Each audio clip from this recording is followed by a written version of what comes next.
Oh, are you here? I thought you were going to the hospital. You take my. Yes. Yes, I'm so tired. Yeah, I have. No, but I have. I thought you were going to the hospital, then you are going to see No, I have. the class by class. I have to attend. You are not finished. Yeah. I have. Yeah? Yeah. Yeah, I have to wait. Go there. Yeah, no, I had something to new for you. I thought you were not going to be here today. Thank you. I'm glad you are here. Are you feeling well? I'm not feeling very well, but I'm trying to. Okay. To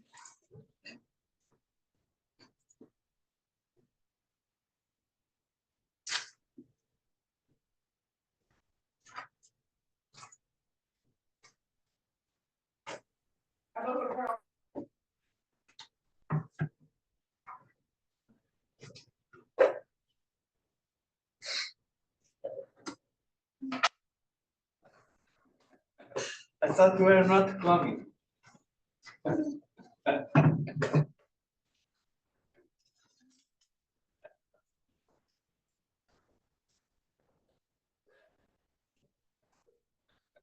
Right into.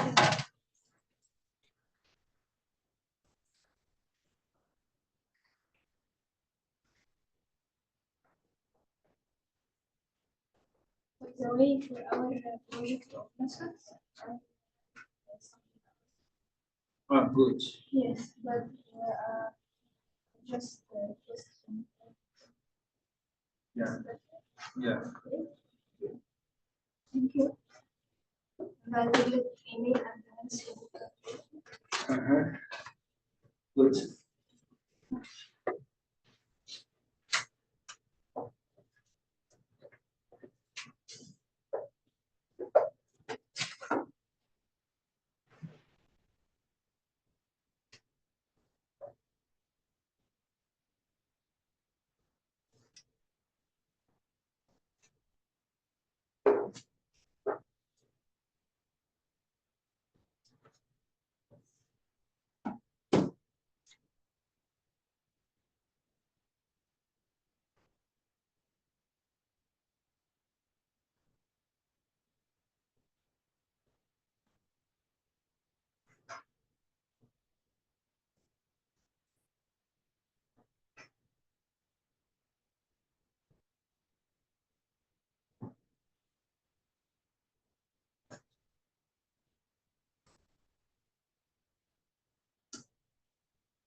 Looks like everybody celebrated too much this weekend.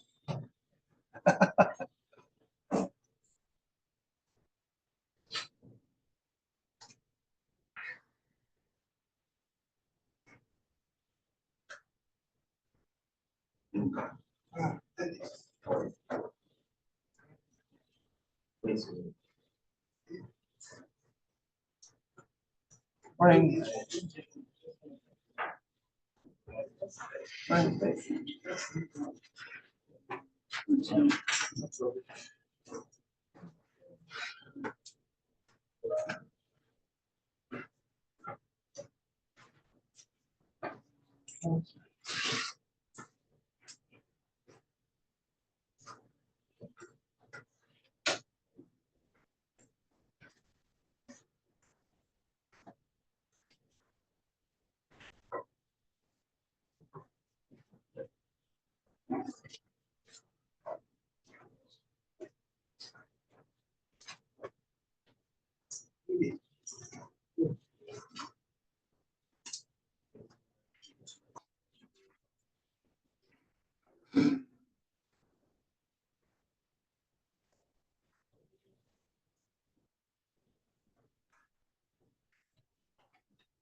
The issue.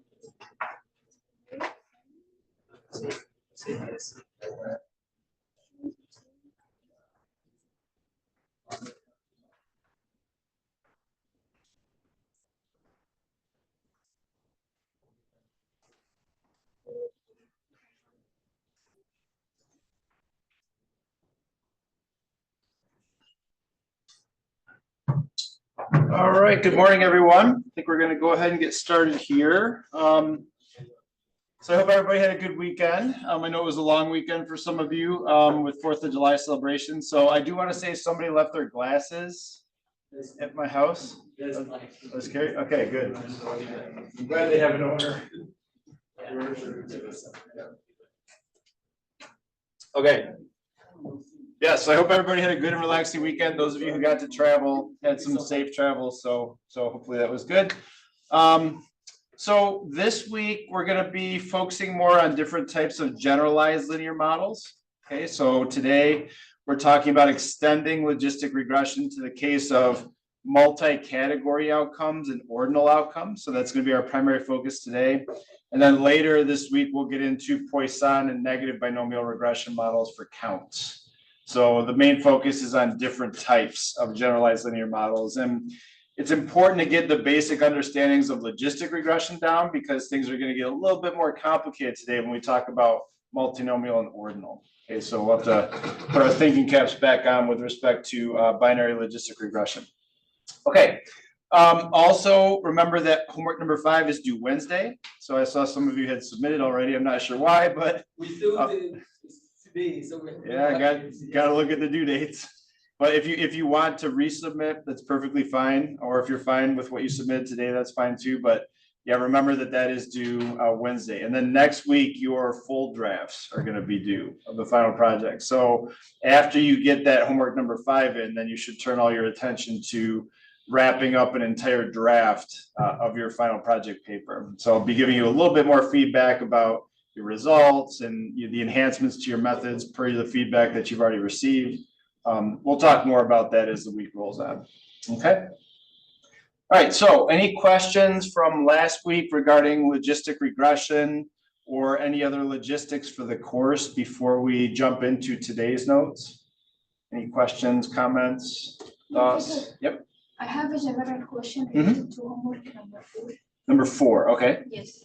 You learn us to use this homework to consider different situations like final weights only, cluster Right. BSU, and the complex design features. But after considering complex design features, we found that some variables being insignificant, right, where in fact maybe it has a significant impact on our dependent variable in the real life. And maybe we face the same situation in a research paper. So what's your advice for such a situation? Should we report complex design features as the results only, or we have to report also? That's where you have to be sensitive to the importance of the weights in the modeling. Because in my experience, what comes up quite often is that when you're using the weights to fit the models, the coefficients do not change that much, but their standard errors inflate significantly. And that would lead to the situation where you think that a variable has a significant relationship with the outcome, but it seems like it doesn't. But that's artificial because the standard error has become too large as a result of using the weights in estimation. So the very first thing I usually do when I think I've arrived at a final model or something close to a final model is test the importance of the weights. Because especially in regression, if the weights are doing nothing but inflating your standard errors, don't use the weights.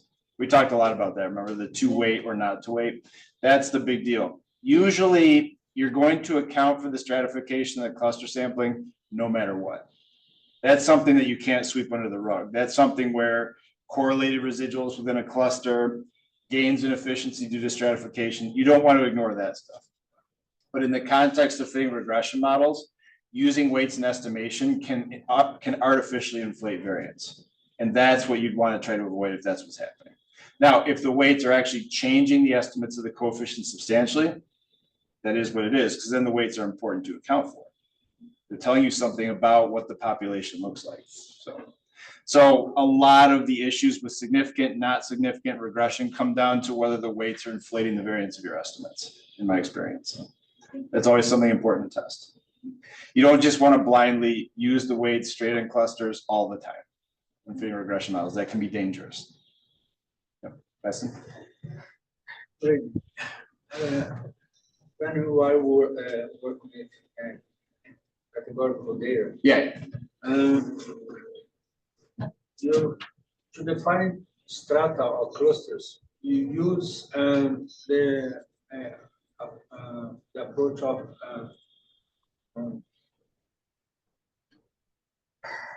like to define strata. I use administrative facts and knowledge to define strata and to define clusters, because as they are not the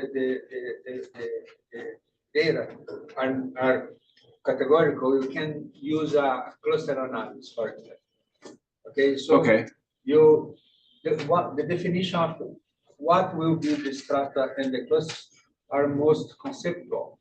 Well, no, in secondary analysis, again, you are never, ever, ever making up the stratification and clustering, ever. You are using the variables provided to you by the data producer to represent the stratification and the cluster sampling. You're never hand picking what you think should be the stratum and cluster codes, ever. That's poor practice. Okay, so you're provided with stratum and cluster codes by the data producer, created specifically for variance estimation. So it doesn't matter, variables continuous, variables categorical, it doesn't matter. You should be laser focused on identifying the variables given to you by the data producer for variance estimation. You're never kind of flipping through the data set and saying, no, this looks like a good candidate for stratum, or never. You're using exactly what the data producer provided to you for the purpose of variance estimation. Usually those are going to be categorical variables, but you did not create them. The data producer created them. Yep. So you're never arbitrarily picking stratum and cluster codes for variance estimation. It's always exactly what the data producer did. Okay. Yep. Yeah, yeah. Regarding logistic regression. Yeah. Because the marginal probability and the DYDX. Yeah. The other one. Is there a way that will account for multiple variables, not only two variables in the marginal probability? Because it's. You're calculating marginal predicted probabilities for the dependent variable, but you can have as many bivariables as you would like when forming those marginal predicted probabilities. The challenge is that the graphs that you make, if you're going into 2, 3, 4, 5, 6 dimensions, those can be very difficult to view. What is the code or the syntax? You can add many variables to the bi option. Yeah. Remember you had the bi option where you could say you want to calculate the marginal predict. You can use several variables there, but Stata is going to lump them all together into groups in your legend, and it's going to get messy the more and more variables you have, because it's just a two-dimensional plot, right? And it would add up to 1% or not? Because it's marginal probabilities if all possible conditions were conducted at 100%. I'm not sure you mean by 100%. And the marginal probability for the relative variable, for the dependent variable. Not necessarily, right? Because you're plotting the marginal probability for some arbitrary combination of values on the predictors. You don't have to add to 100% by any means. You're just saying the predicted probability for this group might be 0.37. The predicted probability for this group might be 0.74. Nothing has to add to 100%. For example, say we are predicting the loss in lump with the MDI, for example, by gender, male and female. This would add 100% for Not necessarily, no. You could have every single group that you're plotting could have a probability of 0.1, right? That it's just, if you're calculating predicted probabilities like we're talking about today for multinomial data, yes, those have to add to 100%. But in the binary case, you're just calculating a predicted probability of some outcome for all these different groups, and those marginal probabilities, they don't have to add to 100. No. Yep, Jupiter. Yeah, for homework, part C, we're supposed to where we supposed to either retain variables or not. testing at 0.25. So yeah, so a couple of you have asked about this over email. So in the bivariate analyses following Hosmer and colleagues, they recommend in the bivariate analysis using 0.25 as kind of a cutoff for what seems to be important. Not the same thing in the actual multivariable model. Okay, so when you're being asked to determine based on a multivariable model what's significant and what's not significant, that's where you're going to be using 0.05 or 0.01 or something with a stricter level of significance. The 0.25 recommendation is just for the initial bivariate analysis. And to be perfectly honest, I usually take the approach of fitting the full model without even doing that bivariate step. Because again, you could see that some variables are not significant in the bivariate analysis, but they are significant when you adjust for other variables. That's called Simpson's paradox. And you want to avoid that by just using some kind of rule to say, well, if it's 0.25, I'm not going to use it any further. But that idea of using 0.25 as a cutoff just for bivariate, that's it. So if you're being asked to decide what's significant, what's not in the context of the full model, that's where you're using a stricter level. Thanks. Then I think if you have some time towards the end, you can just briefly revisit the interpretations on the interactions. Of interactions? Maybe the matching phase. Yeah, actually, let's see. Let's see what's the best way to do that. So I'm going to bring up the lecture from last week. Charles lecture.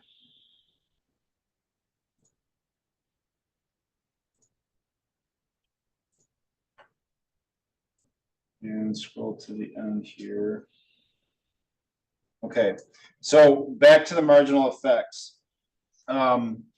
This idea here is calculating the overall marginal predicted probability of the dependent variable being equal to 1 for different possible groups here. So this is kind of going back to Aaliyah's question.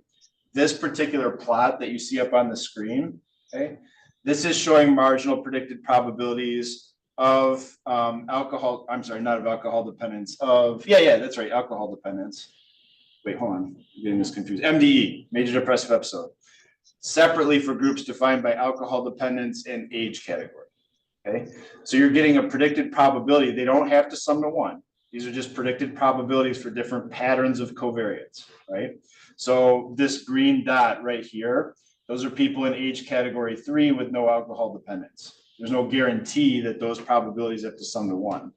But that's an overall marginal predicted probability for that particular group. Again, you're setting everyone in the data set to those values on the covariates. You're calculating predicted probabilities based on the model, and then you're averaging them. Okay, that's what state is doing. So that's what's meant by a marginal predicted probability. And you're doing that in this case for 8 different groups. No need for them to sum to 1. Okay? The other alternative is to plot marginal effects. So you're not plotting actual predicted probabilities, you're plotting marginal effects, okay?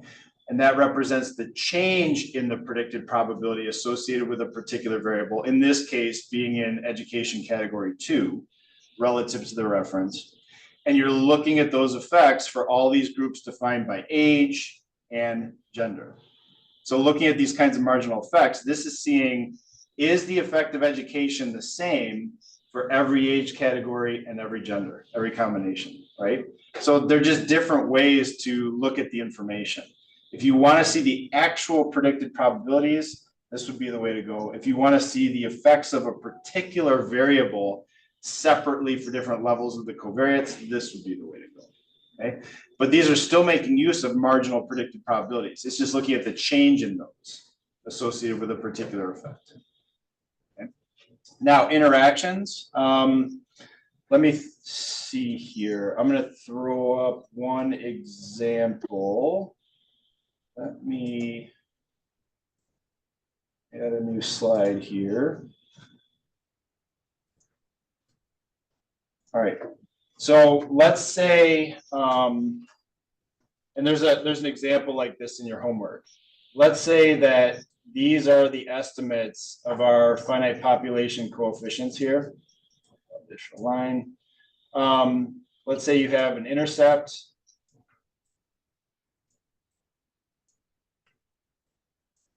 let's say you have a person's BMI.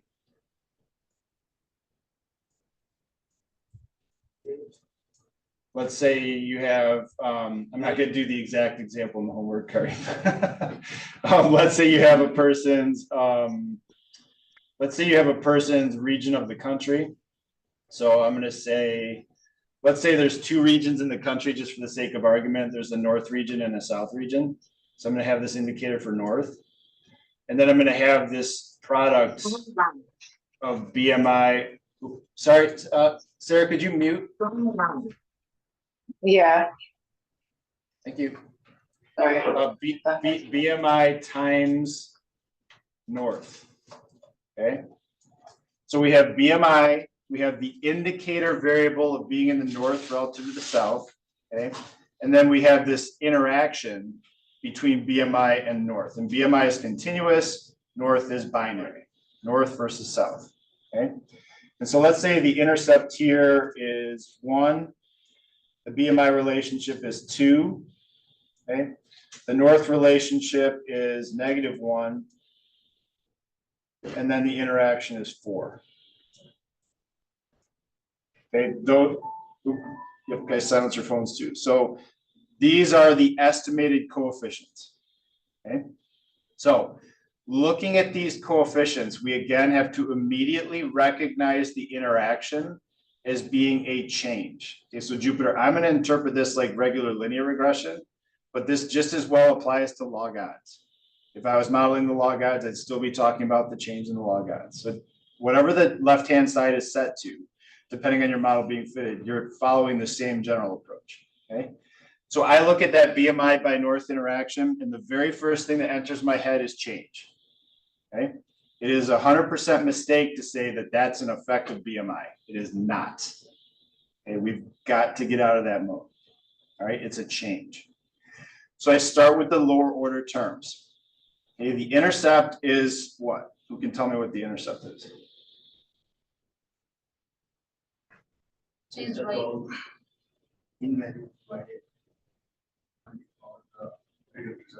Right, if all the predictors are 0. So I'm saying somebody who has a BMI of 0 and lives in the south has a mean of 1 on the dependent variable. Does the intercept make any sense? No. So I'd probably want to refit this model centering BMI. But for the sake of argument, let's say that BMI 0 makes some sense. That tells me that I'm talking about somebody in the south with a BMI of 0 as a mean of 1. That's the intercept. Okay. Then I look at the coefficient for BMI.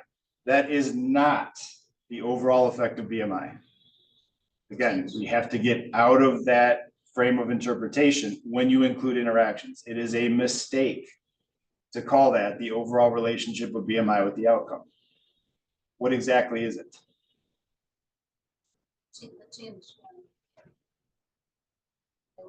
If we change it, in case BMI by 1 unit, this would be the change. No, that's the mistake we want to avoid.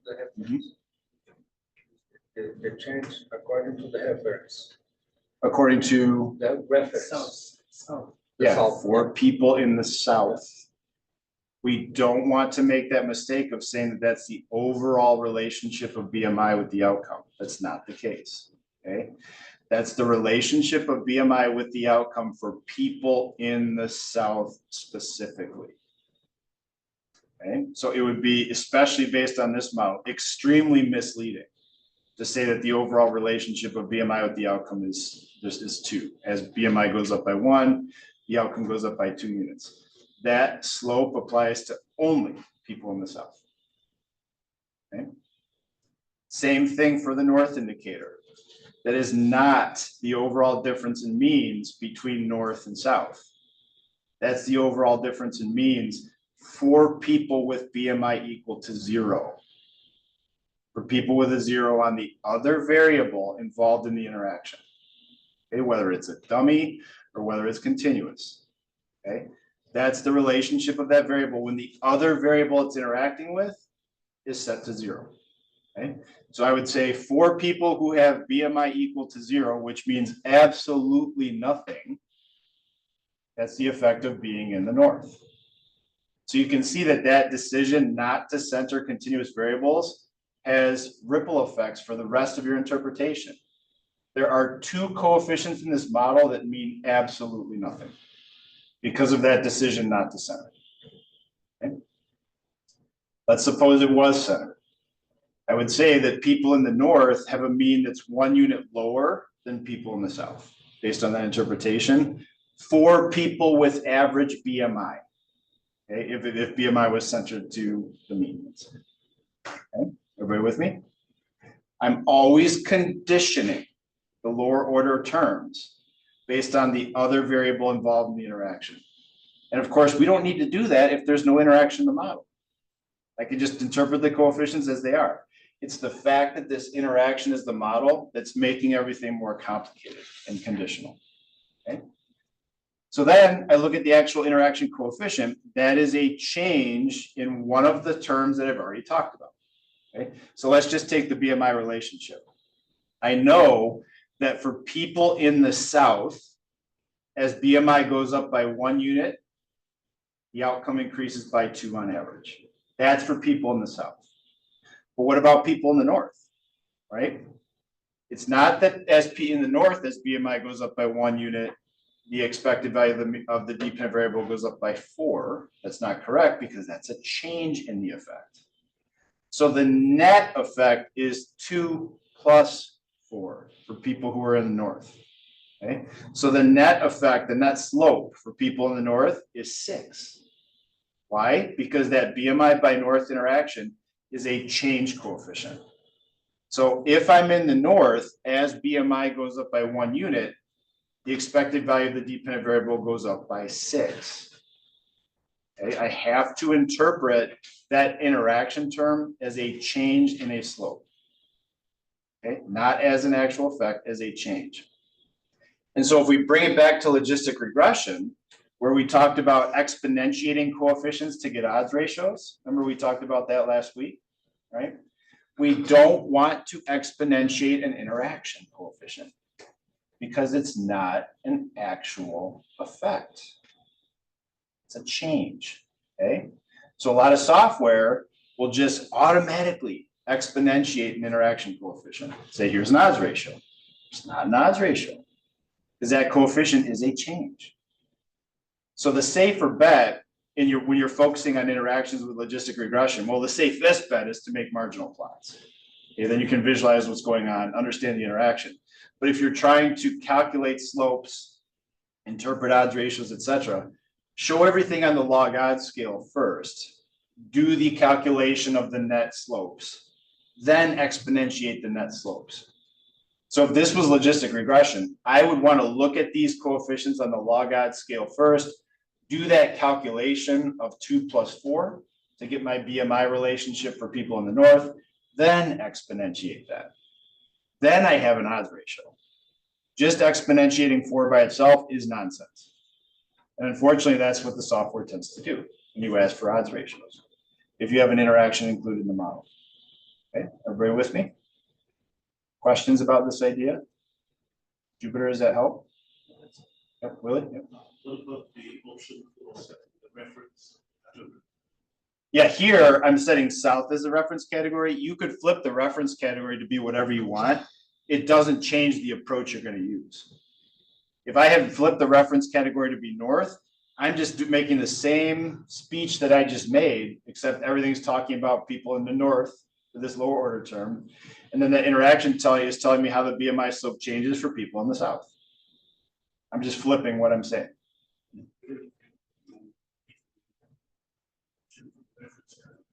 You need to visualize it. Oh yeah, yeah. You say I'm picking the South to be the reference category because I have research questions about comparing the people in the North to the people in the South, or whatever the case may be. Yeah, usually you're choosing that reference category like we talked about to meet research objectives, or you choose a reference category to be the most common category in the data. Those are usually your choices. But you can choose that reference category to be whatever you want for these models. The key point is taking your time to go through these coefficients and be careful about interpreting them. Honestly, the best practice when you look at some output like this and you look at these coefficients, you should write down or type out right next to each of those coefficients what your plain English interpretation is.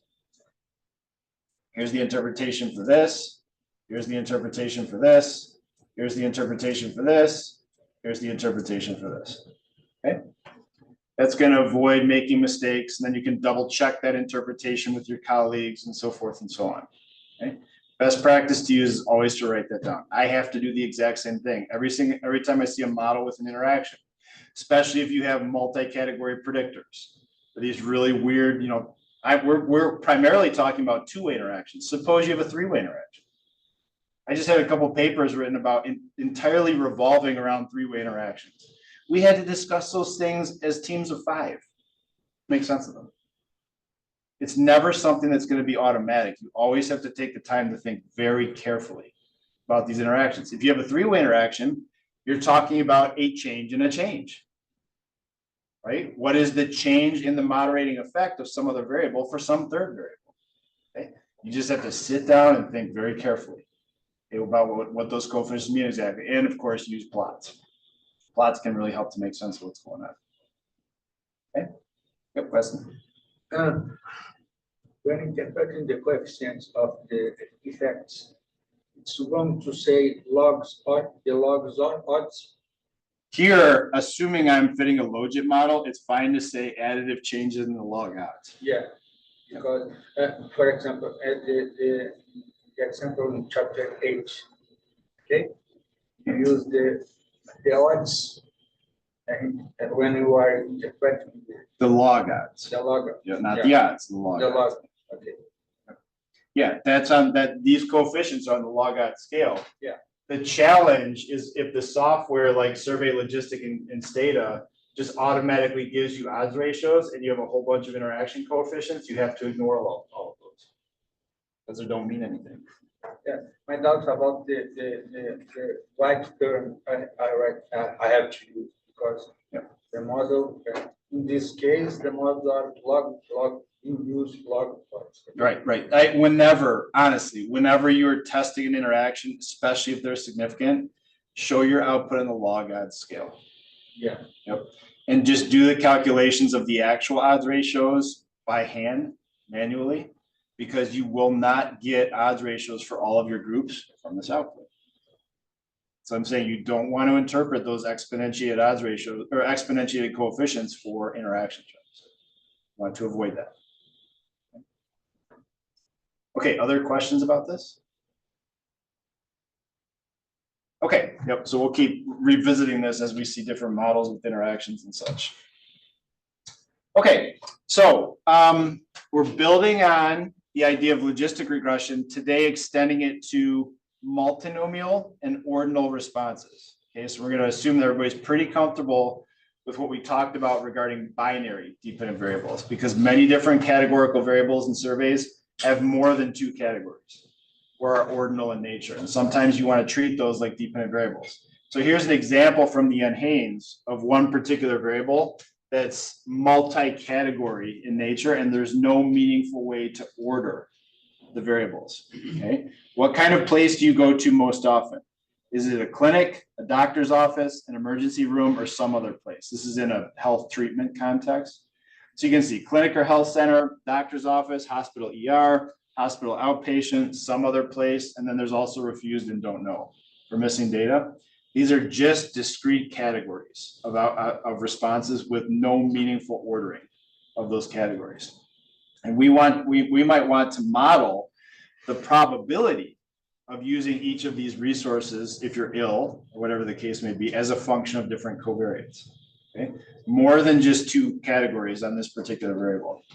Okay, here's another one from the National Comorbidity Survey. What about your current employment situation as of today? Are you, and then you see all these different possible categories. Employed, self-employed, looking for work, laid off, retired, homemaker, student, on maternity leave, on illness or sick leave, disabled in some way, something else. All of these are discrete categories talking about your current employment situation, but we can't just say based on the values that 6 is higher than 5 or 3 is higher than 1. These are just discrete labeled categories, and that's it. We might want to model the probability of being in each of these categories as a function of covariance in the data set. Now back to Leah's earlier question about summing to 1, when we model probabilities in each of these multinomial categories, these do have to sum to 1. So when you fit a regression model and you're calculating predicted probabilities of being employed, self-employed, looking for work, etc., for a given person, that entire vector of predicted probabilities should sum to 1. Okay? Otherwise, your model doesn't make any sense. Right? So you're exhausting the space of all possible categories with these particular questions. Okay. So oftentimes we're going to start talking about with multinomial regression. Okay. So this is where, again, we have this discrete dependent variable with no meaningful ordering of the different categories. Oftentimes people are interested in the probability of being in one of a small number of categories. So complicated variables like the one we just looked at are often recoded down into a smaller number of variables that are of primary interest. So suppose that 11 category variable was recoded into a variable with 3 categories, 1 being employed, 2 being unemployed, or 3 being not in the labor force at this time. So those might be the 3 primary indicators of kind of economic well-being that we want to model for a given person. So those 3, again, predicted probabilities would have to sum to 1 for each individual. And we want to model those 3 categories as a function of 6 different independent variables: age, gender, being diagnosed with alcohol dependence, being diagnosed with major depression, education, and marital status. So those are all predictors, we think, of a person's current employment status. And we're not just being binary about it, employed versus something else. We explicitly want to distinguish between unemployed and not in the labor force, because those are meaningful categories. And we want to understand what makes a person more likely to be unemployed as opposed to not being in the labor force. Okay, we want to explicitly distinguish between those 2 categories. So it's not just binary in nature. Okay, so for these kinds of multinomial responses, these more than 2 categories discrete in nature, the procedures that we've already talked about can be used for simple bivariate analysis, contingency table analysis. Okay, doesn't just have to have 2 categories to be a contingency table. You can look at those Rouse-Scott tests that we've already discussed for multinomial dependent variables as well. Okay, so you don't have to have a 2-category variable to do the Rouse-Scott test. Log linear models can also be used to model the probabilities being in each of these different categories, but there tends to be a little bit more limited software for complex samples. So we'll come back to that in a second. And then there's multinomial versions of the probit, negative binomial, and complementary log-log models. Okay, this general class of generalized linear models that you could use to model these probabilities. Our primary focus today as a multivariable tool for these kinds of outcomes is going to be multinomial logistic regression, okay? Or sometimes, as it's called, generalized logit modeling, or sometimes it's called polytomous modeling. Okay? Those are all different names for the same kind of model. When you have these discrete categories of a given categorical dependent variable with no meaningful ordering. Later on this morning, we're going to talk about ordinal logistic models when you actually have an ordinal dependent variable where the categories can be ordered in some meaningful fashion. Okay, but we're starting with the more general case. Okay, so again, by way of review, remember what we talked about with binary logistic regression. We had that length function, could be the probit, could be the C log log. In our case, we focused primarily on the logit, or the natural log of the odds of the dependent variable being equal to 1. And we related those log odds to a linear combination of the predictor variables and the parameters. So that was the structure of the logistic regression model. And remember, no residual in that model, okay? Because the variance is defined by the probability of a 1 on the dependent variable. So our chosen length function was the logit in this case. And just to, again, remind yourself of the notation, we had the probability of the dependent variable being 1 in the numerator of the odds, the probability of the dependent variable being 0 in the denominator of the odds. Okay? And then we had the intercept and the corresponding model coefficients corresponding to the different predictors. And that's the model that you guys are working with on homework number 5. Okay? The multinomial logistic model just generalizes that logistic regression model to more than 2 categories. Okay? And in this general setup, you pick one of the outcome categories to be what's called a baseline category. in that multinomial logit model. And then the odds that you're modeling are all relative to that selected baseline category. So in this particular setup here, notice I'm writing different logit functions or logit equations for each of the other categories relative to category 1. And I denote that generally here by pi k in the numerator of those odds, okay? Could be category 2, could be category 3, but everything's being compared to category 1. So in the case of a dependent variable with 3 categories, like we're talking about in this example, I'm going to have 2 generalized logit equations defining the overall model. And this all defines one model. These are simultaneous equations defining one model in this particular case, right? So what this means, if you look at the coefficients, each of those logit equations has as many coefficients as we had predictors. So if we have P predictors in this case, and we have 2 logits that we need to fit, we're going to have 2 times P coefficients that we have to estimate. So this generalized form of the logit model for multi-category predictors, many more parameters to estimate. These models eat up degrees of freedom very quickly, especially when you have many different predictors. And there's a lot to estimate. So sometimes you can't come up with an identifiable estimate of one of these parameters due to sample size issues or whatever the case may be. But in the end, you get estimated coefficients that tell you how the predictor variables affect the log odds of being in a particular category relative to whatever that baseline is. Okay, so while we're getting a lot of coefficients to estimate, we have a lot of interesting things to interpret as well. And the interpretation exercise is just like repeating what we do for binary logistic regression for each of the logit functions that are being estimated. Okay, we just go through the same exercise, interpreting the log odds, calculating odds ratios, all that kind of good stuff. We just have to be very specific what odds we're talking about. 2 versus 1 or 3 versus 1 in this particular example. Okay, so more parameters to estimate, multiple logits define the overall model, and just more to juggle when you're making the ultimate interpretations. All right, so this is just showing you what those 2 logits look like in the case of our recoded employment dependent variable, right? So we have one logit for being unemployed relative to employed, and then we have one logit for being not in the labor force relative to being employed, okay? And together, these 2 logits define all the predicted probabilities that we're interested in. Okay, we're going to come back to that in a second here, but having these 2 logits in the overall model, that defines all of our predicted probabilities that sum to 1 for a given individual. Okay, so your predictions are going to sum to 1 in this overall model that we're considering here. And you notice how the coefficients in each of those logit functions are labeled as being specific to that particular logit. So we're going to get a different coefficient for predictor x1 depending on what logit we're talking about.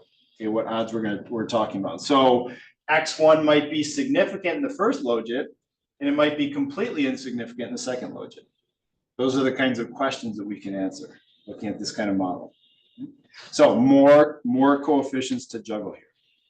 So here's how those predicted probabilities get computed based on the multinomial logit model. It looks pretty similar to what we talked about previously. Remember that predicted probability was the exponential of the logit divided by 1 plus the exponential of the logit. Here again, we're just extending that to more than one logit. Okay, same basic idea. So you see in the denominator, the predicted probability of having a 2 on the dependent variable is the exponential of the logit for category 2, okay, from the 2 logits that we're fitting, divided by 1 plus the exponentials of the logits for both category 2 and category 3. Kind of a fraction of the overall probability. Same thing here for probability 3. And then the probability of y being equal to 1 is just what's left over. That's it. Okay, 1 minus these 2 things. Okay, that's what gives us this result in the bottom here. Okay, so this constrains those predicted probabilities to sum to 1. Okay, which back to Leah's question, this is a certainty. This has to happen for this type of dependent variable. If those predicted probabilities sum to like 1.23, there's something wrong with our model. It's not giving us reasonable predictions for a given individual. So that's a constraint on this particular model that allows us to model these probabilities simultaneously. So once we have estimates in both of those logits, we can calculate all these predicted probabilities for a given person or a given respondent in the data set. Okay, so you can see which person's more likely to be in category 3, which person's more likely to be in category 2. Then you can plot those predicted probabilities. You can look at marginal effects, all the same stuff we've talked about. We're just extending it to more than 2 categories. Okay, that's the idea. Okay, so, oh, yep, George. For what in the case when you are using the yeah, if you sum it should also be the same, right? Right, yeah, in logistic, you're gonna have 1 and 0, so they still sum to 1, you still have that constraint, but that's the idea here. A lot of people, when they're thinking about multiple categories like this, they ask this question: can't we just estimate a multinomial model by fitting a series of binary logistic regression models? Okay, they go one at a time. Let's model the probability of being in 2 versus 1. Let's model the probability of being in 3 versus 1. This does not constrain the predicted probabilities to sum to 1. That's the drawback. Furthermore, you're not getting the covariances between the estimates that'll actually improve the efficiency of your estimates. So your estimates are going to be noisier when you take that one logit at a time approach. You want to fit one overall model that defines these 2 logits. Otherwise, you're going to have inefficient estimates, and there's no guarantee that the sum of those predictions is going to sum to 1. Yep. Okay. So we want to try to keep everything in the context of this single model. Now, we talked about what the likelihood looks like, the pseudo likelihood in this case, for the binary logistic regression case. This again is just a simple extension, but we have to look at the probabilities of each possible outcome on the dependent variable, right? So we're multiplying product over everybody in the sample of their contributions to the likelihood in the curly brackets raised to their final weight. That's the idea of pseudo likelihood. But each person's contribution is going to be the product over all those possible categories, k equals 1 up to capital K, of their predicted probabilities based on the logit model that we've specified. And we know exactly what those predicted probabilities look like. We have them sitting right here. So that's how the beta coefficients that we're trying to estimate enter into the likelihood function. That's where the betas come from. And we try to find the values of the betas that maximize that pseudo likelihood. Okay? A person's contribution is just the multiplication of those three probabilities, where they're going to get a 1 for that y in the power for the category that they belong to, right? So their contribution is going to be the probability of being in whatever category they belong to. That's it. Okay, that's one person's contribution. The fact that we're raising the other 2 categories to a 0 means you're just multiplying that 1 probability by 1 by 1. So their contribution to that likelihood is just going to be the probability of being in whatever category they fell into. Okay. Everybody with me so far? So this is just taking the logistic idea where we raise their contribution to the power of a weight to come up with a population estimate of what this likelihood would look like. And their contribution is just the probability of being whatever category they fell into. Right? So it's a very simple extension of the pseudo likelihood idea. All right, then given that information, we can use estimates, the parameters in the model, to back transform to these predicted probabilities based on the previous slide. We just have a bunch more parameters that we need to think about and interpret. Again, in this case, we're multiplying the number of parameters being estimated by the total number of categories in the dependent variable minus 1. Okay, in this case, that would be 2. So we're not just getting one logit function of coefficients, we're getting multiple logits of coefficients. And so that exercise that I went through, right, where I'm writing down the interpretation next to each coefficient, you're doing that times 2 in this case, because you have more than 2 categories. So it takes a little bit more time to think about the interpretation of these multinomial logit models. Now, working with the estimates, just the same. Okay, if we want to talk about odds ratios, we can simply exponentiate the estimated coefficient for a given predictor in a given logit. That's where we just have to be careful, right? We're talking about logit K, predictor J, and then exponentiating that. So we always have to think about what logit we're talking about. Okay, we're talking about the probability of being in category K relative to the probability of being in the reference category. So when we think about our interpretations or odds ratios, we always have to be very careful and make those interpretations with respect to a particular pair of values on the dependent variable. Okay, and we'll look through that as we go through some examples here. Okay, but nothing changes about the way that you interpret odds ratios. We're just exponentiating those coefficients to get an odds ratio, as in the simple logit model case. And you can also compare two non-reference categories, okay, across different logits if you wanted to. Same idea. Okay, just look at the difference in the coefficients for those two different logits and exponentiate that difference to get a sense of the odds ratio there. Okay, so same stuff we talked about with binary logistic regression. We're just extending it to more than two categories. That's all. Okay, very simple slide here. Nothing changes in terms of variance estimation. We're either using linearization or we're using one of the replication techniques. We're using that in combination with the pseudo likelihood approach, pseudo maximum likelihood approach, based on using that weighted estimate of what the likelihood would look like. Okay, the actual machinery of calculating the variance is exactly the same as it is for binary logistic regression. Okay, it just takes more computational time because there's more coefficients. Okay, so here's an example from the National Comorbidity Survey data set. This is what the weighted distribution of that recoded work status variable is. Okay, employed, unemployed, or not in the labor force. So you can see the unemployment rate in the United States right now, it's at like 3%, I think, roughly speaking, based on the Bureau of Labor Statistics. Usually it bounces between 0 and 10% are unemployed, depending on how the economy is doing. And those not in the labor force are not included from that, or are excluded from that calculation. Okay, being not in the labor force is treated as a separate category relative to being unemployed or employed. And you can see in this particular case, those weighted probabilities, this is not based on a model, this is just the overall description of that variable. Those weighted probabilities sum to 1 in this case for that particular variable. So that gives us a weighted idea of what the population looks like in terms of their distribution on employment. Okay. So like we did with logistic regression, we might start with simple bivariate analyses of each of those 6 predictor variables and their associations with that 3 category outcome. Okay. And what you see on this slide are each of the 6 predictors, that Rouse-Scott F statistic. You can see the decimal degrees of freedom that we're using there based on that second order adjustment, the corresponding F test, and then the p-values for each of these F statistics. Okay. So roughly speaking, it looks like 5 of the 6 predictors seem to be significant at that 5% level. Alcohol dependence, a little bit less so, but still definitely below that 0.25 threshold that Hosmer, Lemishow, and Sturdivant were talking about as being relevant for inclusion in a larger model. So all 6 of the predictors, when we fully adjust for the complex sample design features, seem to have a significant association with working status. Okay. Now, this doesn't show anything about the directions or the nature of those associations.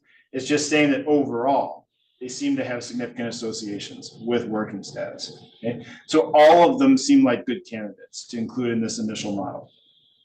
Right? Professor? Yep. Why here we doesn't compare with over 55? We did.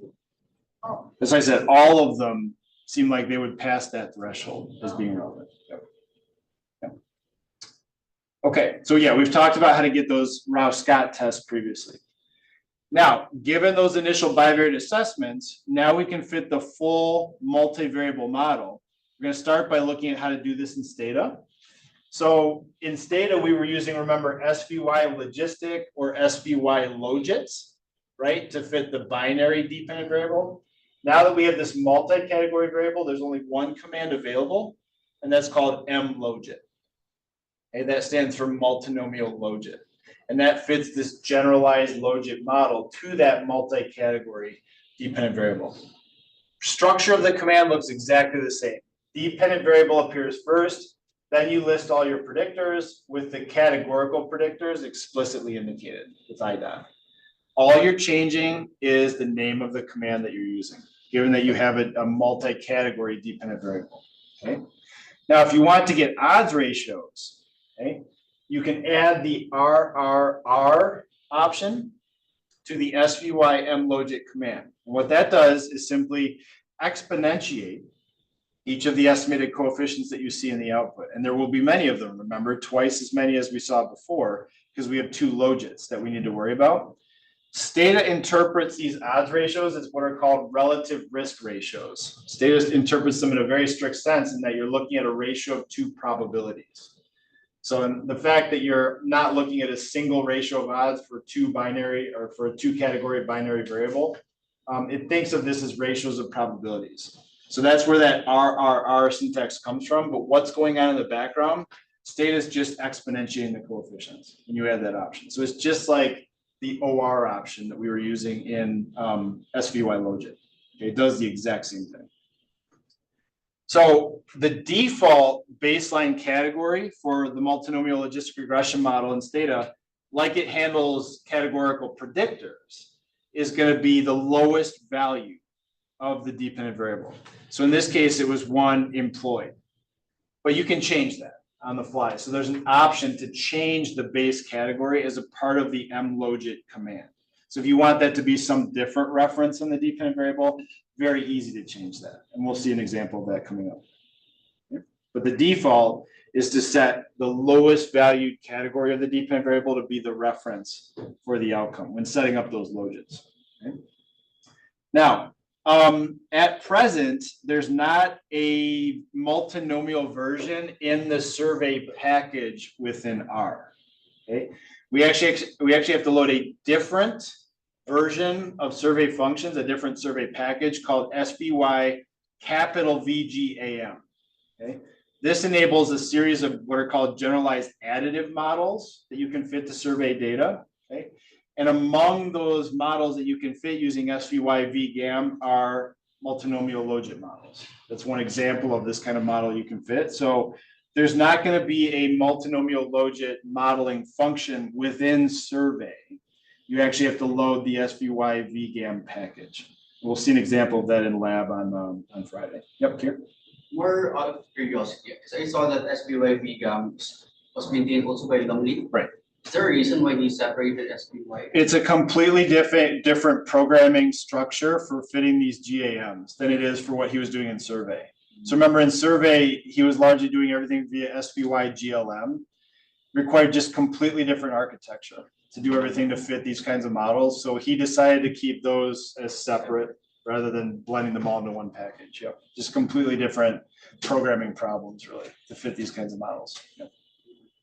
Yeah, so I mean, with multinomial, I would argue it's the same estimation approach. So it's a little strange that he decided to do it that way, but that's the way he decided to do it. Again, we're not going to get into generalized additive models too much in this course, but there's a completely different approach you need to fit those kinds of models.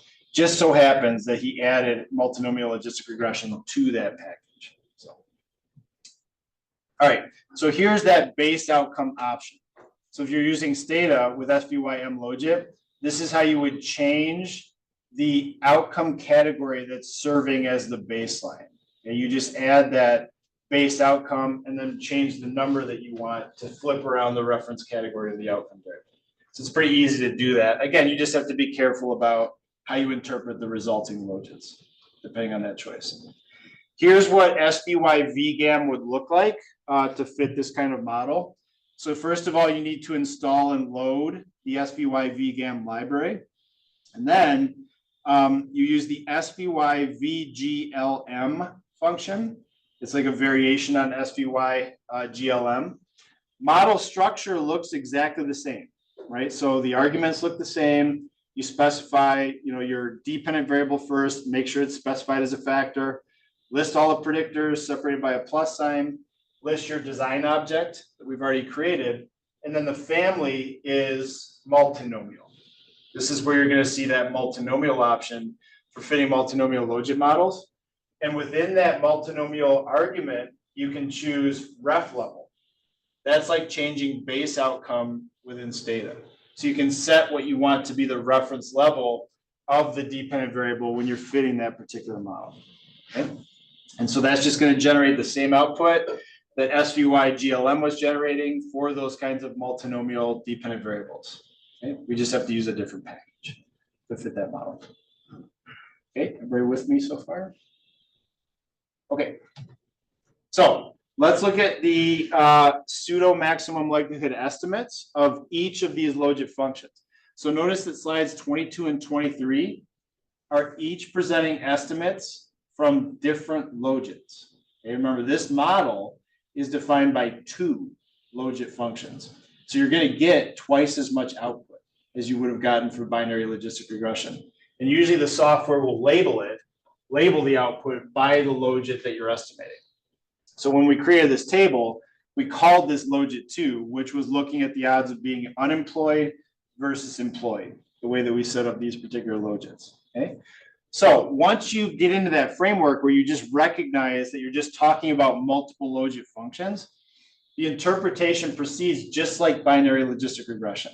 You can think of this as just being a logit model for these 2 categories, but everything's on the log odd scale, right? So we haven't exponentiated any of the coefficients yet. So for example, if we were going to look at, let's say, sex, remember, we're modeling in this logit, we're modeling the log odds of being unemployed versus employed. That's our thought exercise. Set not in the labor force aside. Okay, we're just modeling the log odds of being unemployed versus employed. If I am a male, adjusting for all the other covariates being considered here, if I am a male, I have significantly reduced log odds of being unemployed versus employed. Right? So basically, if you think about that, that's saying that males are more likely to be employed as opposed to unemployed relative to females, adjusting for all these other covariates. Okay, we're just focusing on those 2 categories. If I have alcohol dependence, it doesn't matter for the distinction between these categories. Alcohol dependence doesn't make a difference in terms of your probability of being unemployed versus employed. Neither does having a major depressive episode. It seems like the distinction between being unemployed versus employed is largely a function of these sociodemographics. And you can see that, as you might expect, education has a massive role in this particular logit. With each higher education category, your log odds of being unemployed go down significantly relative to being employed. Okay? So that's everything with respect to this contrast, unemployed versus employed. We can then shift to logit 3, which is now looking at not in the labor force versus employed. Okay, how do these predictors affect those particular odds? Now, if you look at this, alcohol dependence matters, right? Now, if you've been diagnosed with alcohol dependence previously, your log odds of being not in the labor force versus employed are significantly higher. So that's interesting. It doesn't matter for unemployment versus employment, but it does matter for being not in the labor force versus employed, if you've been diagnosed with alcohol dependence. And those are the kinds of interesting interpretations that you might get out of fitting these multinomial logit models. Okay, particular values on the covariates may matter for some categories, but not for others. Okay? The way we would go about simplifying this model is if a given predictor was not significant in either of the logits, we could probably take it out of the model. And in this case, MDE is falling into that category, right? MDE did not matter for unemployed versus employed, and MDE does not matter for not in the labor force versus employed. So probably we could look at a Wald test for those 2 coefficients and see if we can just remove MDE from the model entirely to simplify the model. Okay? So we're going to come back to that in a second. Yep. I would like to ask about degrees of freedom for T2 here. Yeah. We should make K1 times P1 and the K here is 3. 2 times number of parameters being distributed. No, for this t-test, it's still the same design-based degrees of freedom. Nothing changes there. Yeah, because we're still using a certain number of strata and a certain number of clusters for the variance estimation. For that particular t statistic, where we're just testing one parameter, that's the 42 is just the design-based degrees of freedom. That does have an impact when we're doing Wald tests. So that's going to reemerge when we talk about Wald tests. Yeah, because there are more parameters to estimate. Any other questions about the interpretation of the logits thus far, like on the log odds scale? Any questions thus far about, again, it's just a repeat of what we talked about last week. Okay, we're just doing it multiple times. Okay, yep, move it. Say something on the age category. Yeah, so for example, if you look here, if you're younger, you have reduced log odds of being not in the labor force versus employed. Makes sense. You're of a working age. Okay. Being between the ages of 45 and 59 doesn't seem to make a difference between these two categories. It certainly did for being unemployed versus employed. Okay, so it made a big difference there, but not so much for not in the labor force.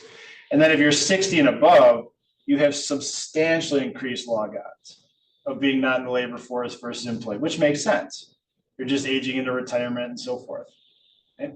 Here, looking at unemployed versus employed, same idea. You're also more likely to be unemployed. So the predicted probabilities would be higher in categories 2 and 3 for people who are age 60 and above, based on this particular model. That's what this is really telling us. Other questions about the logits and interpreting the logits? What's the vision for number 1? Nope, because that's a reference category, right? We're setting category 1 as the reference category. We don't need to estimate the coefficients for logit 1 because that probability is already defined once we have these two logits estimated. That's how they add to 1. Yep, so it's redundant. It'd be like trying to estimate the relationships of both male and female indicators in the same model. You only need 1. Yep, that's Great. As you have lots of parameters Yep. to estimate, so there are 2 things important in each one models. Define what will be the reference. right. And because it depends on the parameters parsimony. Oh yeah, for sure. So that's where we'd probably kick out MDE, but we also have to think about, do we really need all these other predictors as well? Do they all matter? And so far, just based on these individual t-tests, it certainly seems like they do, and some of them matter differently for different logits. So we definitely want to try to clean up the model by getting rid of parameters that no longer seem like they matter, but yes, parsimony is crucial for these kinds of models. Because MDE could be removed from the model. Right. And you estimate. Right. That's right. Yeah, and we'd probably do that in this case. Okay. Whoops, question? I'm sorry, say louder, Newman.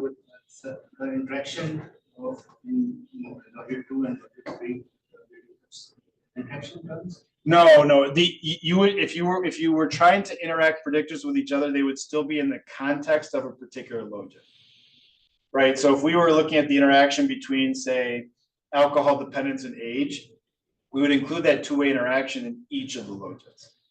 And if it shows up as significant in one of them, we'd probably want to keep it in the overall model. So like MDE is insignificant in both logit 2 and logit 3, but this interaction is significant. Exactly. If we wanted to test an interaction, it may very well be the case that it's not significant by itself in each of those 2 logits, but it may have an interaction with some other variable. So it's the same strategy like we've been talking about. You don't want to kick out a predictor entirely until you've decided that it's also not going to be involved in any interactions. Yep, that doesn't change for the basic approach. Okay, these are then the estimated odds ratios associated with those log odds coefficients.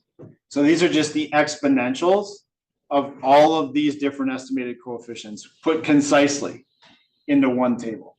Okay, so you see the odds ratios and then 95% confidence intervals for those odds ratios for each of the 2 logits in one table. This is usually the way that multinomial logit models are displayed in a paper or report or something like that, because then you can fit everything into one table.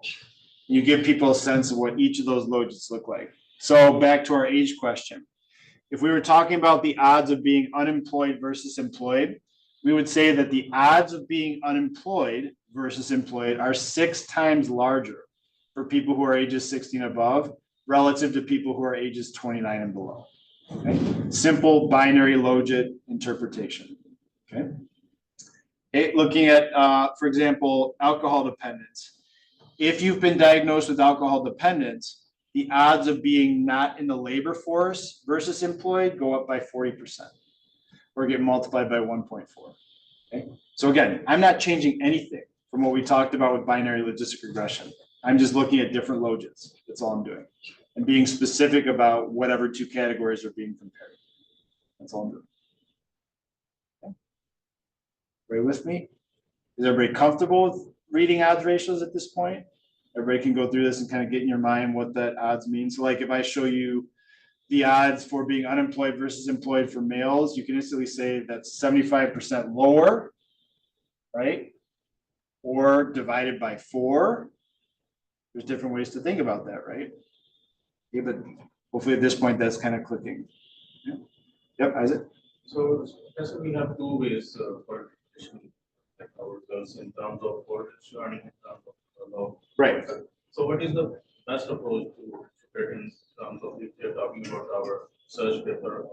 Usually, provided again that there's no interactions, right? Looking at odds ratios is usually the best way to go. But people can debate about this. If you have interactions, definitely reporting log odds, because then that will allow people to calculate kind of their own custom net odds ratios for particular groups. And you need each of those log odds coefficients in the first place. So sometimes people just report the coefficients because people can then exponentiate those on their own if they want to read odds ratios. Sometimes people will just report a table like this. It just entirely depends on your audience. But usually if you just have a model with only these lower order terms and no interactions, the odds ratios will be just fine. If you're having interactions in our model, then the log odds best. Right, because again, if I exponentiate an interaction coefficient, it doesn't mean anything, right? And I don't want to make the mistake of reading that like it's an odds ratio when it's not. Right, we want to avoid that. Okay.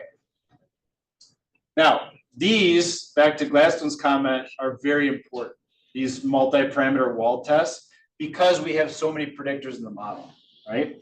If a given predictor is not important in both or all three, or however many logits we have, if a given predictor doesn't matter, get it out of there. Just like the same thing with interactions. It's just taking up many degrees of freedom, okay? So after fitting an M-logit model in Stata, we can just use tests, same way we did before. But now when we list all the different predictors or all the different categories associated with a given predictor, it's testing all those coefficients across the logits, not just within one logit, but across the logits. So that the degrees of freedom for that first test statement in the numerator, not going to be 3, it's going to be 6. Because there are 6 coefficients in the model for age. There's 3 for the second logit, and there's 3 for the third logit. Okay, that single test statement is going to grab all of those coefficients and test whether all of them are equal to 0 simultaneously, and so forth and so on. So now this test sex or test ALD, these single variable tests, these are no longer redundant. These are now giving you unique tests in the case of the M-logit model, right? They're no longer redundant with those individual t-tests, because now you're testing the sex coefficient across both logits, okay, or however many logits you have. So these are incredibly important in that regard for trying to simplify the model.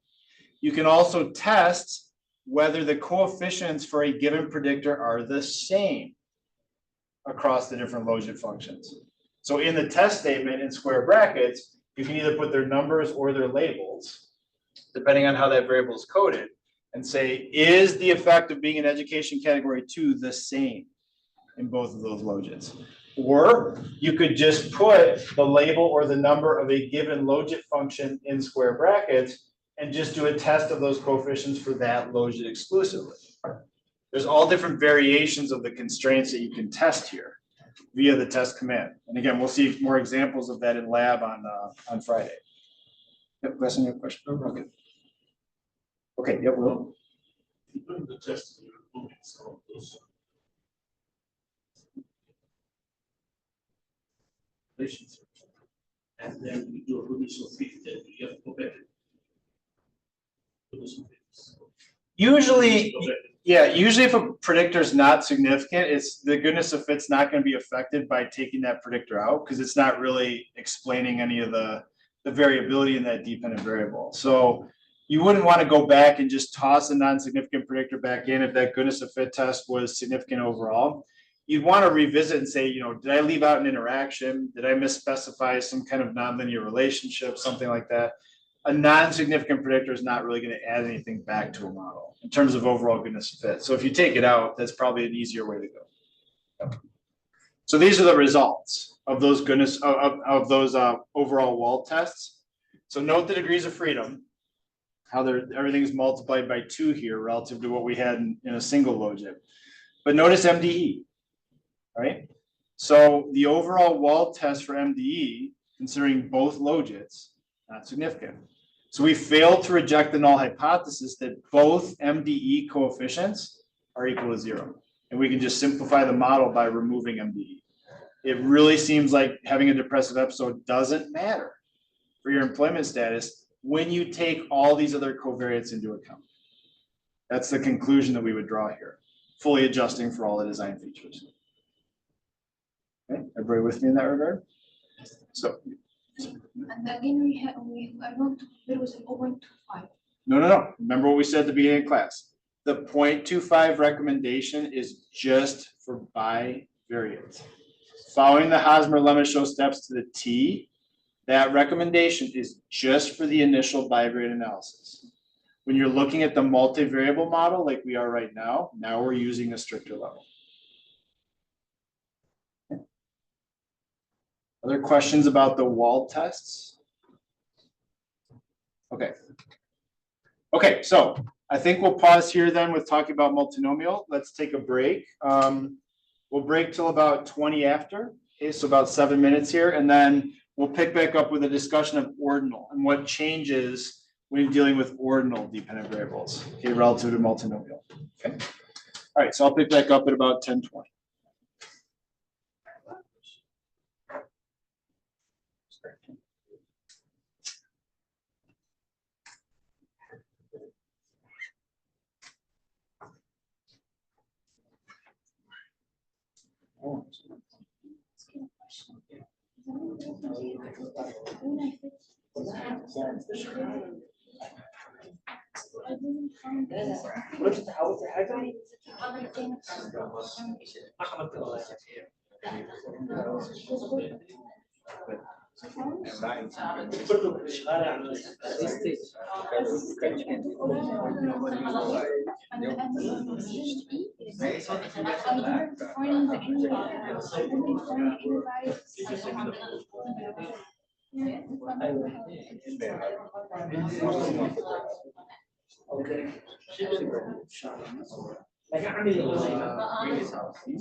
Não vou fazer back. Não, eu vou fazer. Trabalhar com para trabalho.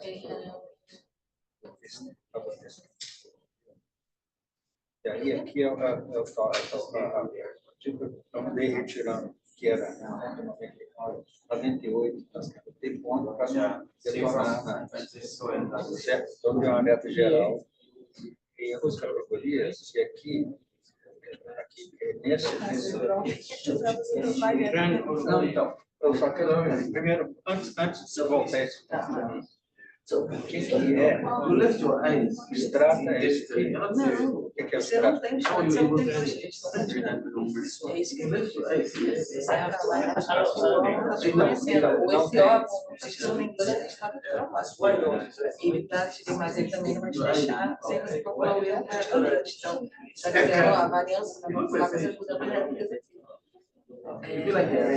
Mas a única coisa que eu tenho é o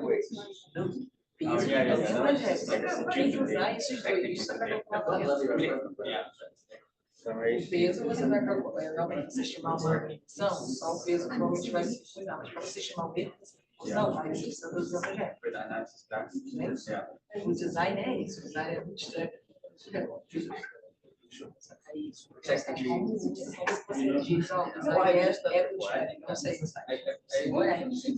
Dizer Wesley sai, não, ela tá em estresse. Pediu que ele mantenha o respeito, por exemplo, agora do chamado.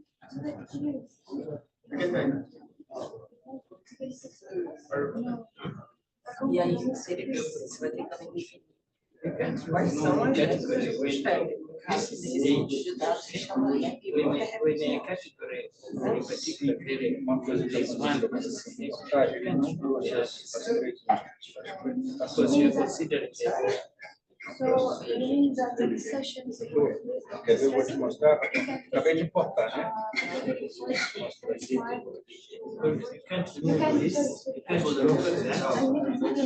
Não traz. Que é uma limitação aqui. E aí, por exemplo, posso dropar aqui para ver se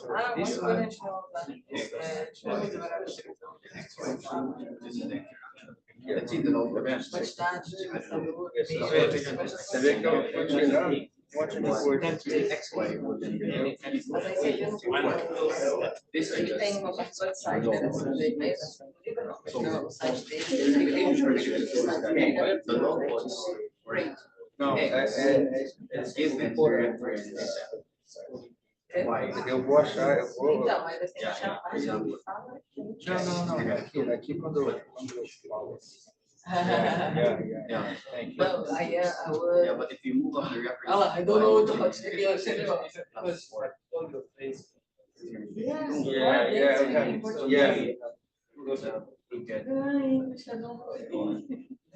What's the issue? This one is just the low noise. So that being what's the issue?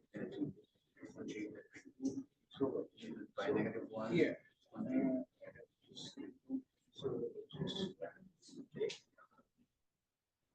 Mas a única coisa que eu desenho é dentro disso aí, né?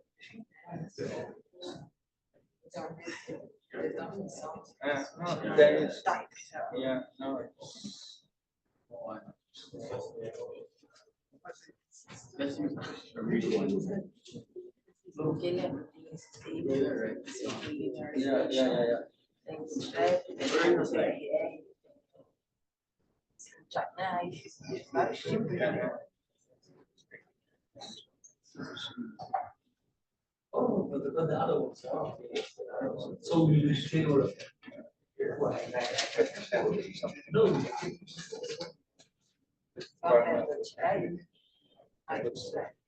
Só que aí você provavelmente tem que ver se por exemplo, se ela quiser. I'll just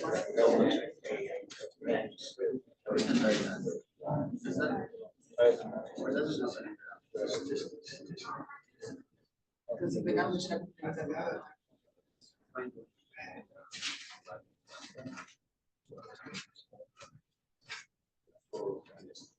What's DPS? You have. Não, você não vai ver. Ah, não, ele estava dizendo que tem que ter no mínimo 2, com certeza. Você sabe disso. Mas ele não está mandando você dizer isso, não. Ele só está dizendo que para fazer o step tem que ter no mínimo 2. Ó, sempre. Find out.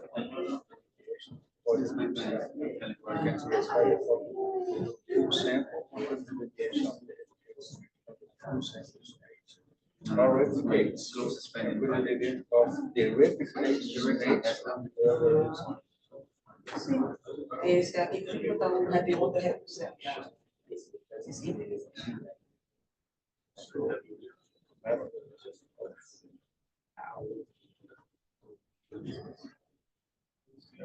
Aí é muito bom.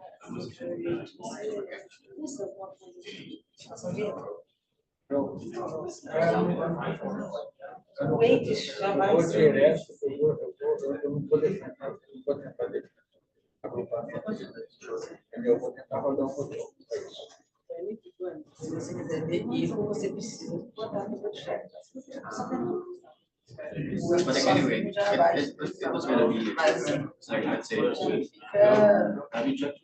Quando você fazer realmente uma análise séria, você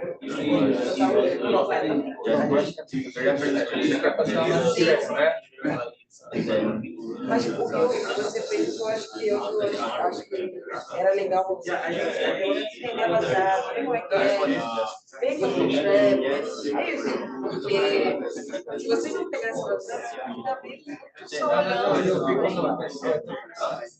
olhando. Não vai dar para rodar. Deve have some.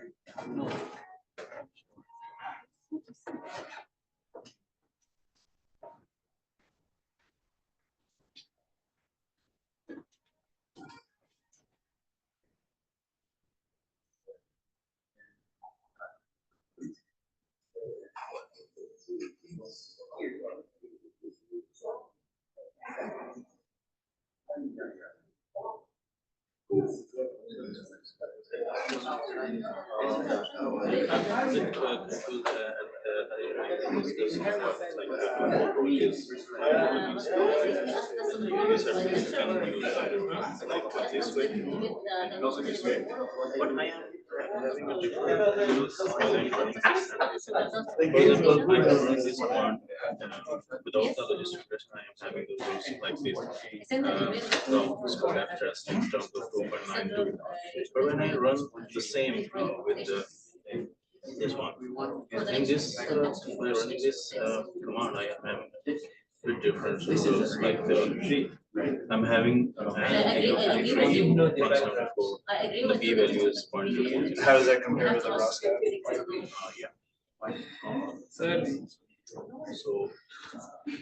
So next one is like Get.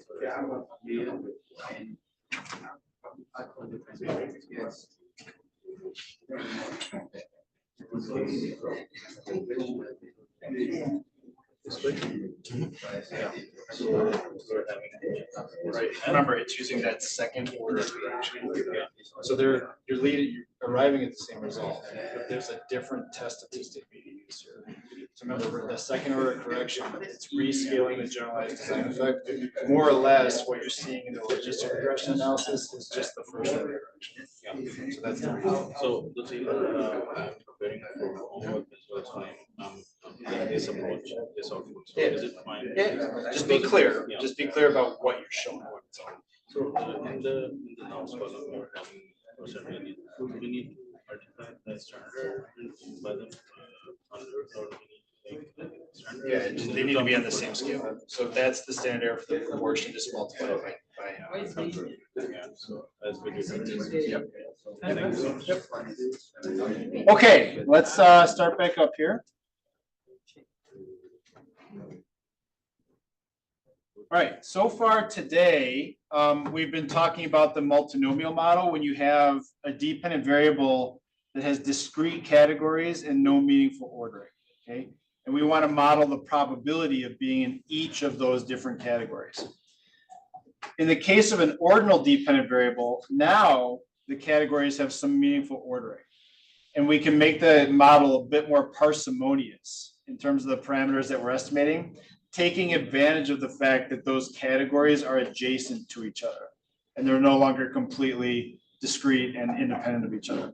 Okay.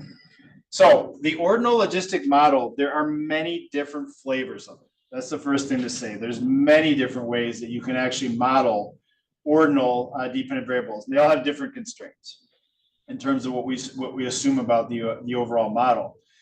One thing that's in common is that ordinal regression models use fewer parameters than generalized logit models by far, okay, to model the relationships of predictors with the ordinal outcome, because they make assumptions about the relationships of those predictors and whether or not they change when in fact you have ordered categories as opposed to just completely discrete categories. So in Hosmer and colleagues' book on logistic regression, they talk about all these different flavors of models that you could use for ordinal data. The generalized logit model can certainly be used. Okay, it's just not as parsimonious because it estimates so many parameters to try to look at these relationships. The fact that the values are ordinal on the dependent variable, that gives you, it basically helps you in terms of the parameters that you're trying to estimate. You can leverage the fact that these categories are meaningfully ordered in some way to reduce the number of parameters that are being estimated to describe the overall relationship. And one flavor is called the adjacent categories model. One flavor is called the continuation ratio model. Another flavor yet is called the proportional odds model. That's the model that we're going to be focusing on today, where as a predictor variable increases in value, the odds of being in any set of higher value categories are either increased or reduced at the same rate, okay, no matter what you choose as the cut point to distinguish between those different groups of categories, okay? So take a 3-category outcome. You could say that being higher means being in categories 2 or 3. Or you could say that being in a higher category means being in category 3. What the proportional odds model says is that the relationship of a predictor with the odds of being higher as opposed to lower are independent of what you choose as that cut point, okay, to define. So you could say you're modeling the odds of being in 3, 4, and 5 versus 1 and 2. Or you're modeling the odds of being in 4 and 5 versus 1, 2, and 3. It doesn't matter. You're going to find the same estimate of the relationship. That's what proportional odds assumes. The other ordinal models here relax that assumption. And we're going to look at some tools that allow you to see which kind of ordinal model makes the most sense for a given ordinal dependent variable. Okay. So this is what the proportional odds model looks like. And sometimes the proportional odds model is called the cumulative logit model. Sometimes it's just called the ordinal logistic regression model. There are, again, different names for this, but they're all referring to some variation of the same thing. So what we're modeling is the natural log of the odds that the dependent variable is less than or equal to some cut point in terms of the values on the ordinal dependent variable versus being greater than that cut point. And what the proportional odds model says is it doesn't matter what K is, the coefficients are going to be the same. That's the assumption of the proportional odds model. It doesn't matter what you choose as that cut point value K for modeling that ordinal dependent variable, you're going to get the same coefficients. That's the proportional odds assumption. Now, if that changes, if, for example, the relationship of a covariate differs, if you model the odds of being in 3, 4, and 5 versus 1 and 2, or versus the odds of being in 4 and 5 versus 1, 2, and 3. If that coefficient changes, the proportional odds model may not be the best fit. Okay, so then we have to try another flavor of the ordinal regression model. But this is the definition of the proportional odds model, the way that this works. So you can see the basic probabilities that are summed to form each of these cumulative logits. That's where that name comes from, right? The probability that the dependent variable is less than or equal to K, we got to add up all the probabilities of being in every category up to and including K. Okay, that's what's in the numerator. And then the denominator is the sum of everything else. The probabilities of being in every other category. And that's the cumulative part of this overall name. Where software changes in terms of how this model is parameterized is this sign right here. Okay. Some software will default in the structure of that regression model to subtract the linear combination of the regression parameters and the predictors from the cut point value T sub K, whatever the choice of K is in this case. Some software will add the linear combination of the regression parameters and predictors to that cut point, whatever the choice of K is. Okay? What that means is that when fitting the same model in different software, you could get completely flipped signs of the coefficients. Okay? And that's what you have to be careful of. Okay? Stata uses the kind of minus parameterization that we're talking about here. So if you look carefully at that, a positive coefficient for say x1 reduces the log odds of being less than or equal to K. Or put differently, increases the odds of being greater than K because of that minus sign in the way the model is specified. Okay? SAS, on the other hand, defaults to the plus parameterization. So you're going to get completely flipped signs. And this is where you can introduce options in terms of how you want to model these different these categories, how the odds are being accumulated, okay, up to be less or equal to K, okay? So we're gonna keep focusing on this. But as I'm gonna say at the end of lecture, the easiest way to avoid mistakes when thinking about the interpretation and checking how the software is coding this model, just fit the regular regression model. Just treat the ordinal dependent variable as if it were continuous, fit the regression model like using weighted least squares, and look at the nature of the sign of the coefficient. Is it in the same direction that you're interpreting based on your ordinal model, or is it flipped? Okay. You don't want to report that final linear regression model. It's just a check on making sure you got this interpretation right, given the way your software is parameterizing this model. Okay. And again, we're making the assumption, notice that the betas don't depend on K. It doesn't matter what you choose for K. You're going to get the same estimates of the coefficients. That's the proportional odds idea. Yep, question. If these slopes varies, If, I'm sorry, second. these slopes Yeah. varies, the K is the same? No, if the slopes vary, you're going to have to relax. Like where those other models that we talked about here come in, it could be, for example, that beta 1 is the same no matter what K is. Okay. But beta P changes depending on K. There's Yeah. something in between the full generalized logit model and the simplest ordinal logit model that we're looking at here. Yeah. There's something in between. So like the relationship of the second predictor changes depending on the cut point that you choose. Yeah. That's where these intermediate models come into play. And there's a really cool tool within Stata that basically scans every possible type of ordinal model that might apply and picks the best one for you. I'm going to talk about what that is. Okay. But what I'm showing you is the simplest type of ordinal model based on the strongest assumption that all of the coefficients do not change depending on what you choose for K, when modeling these odds.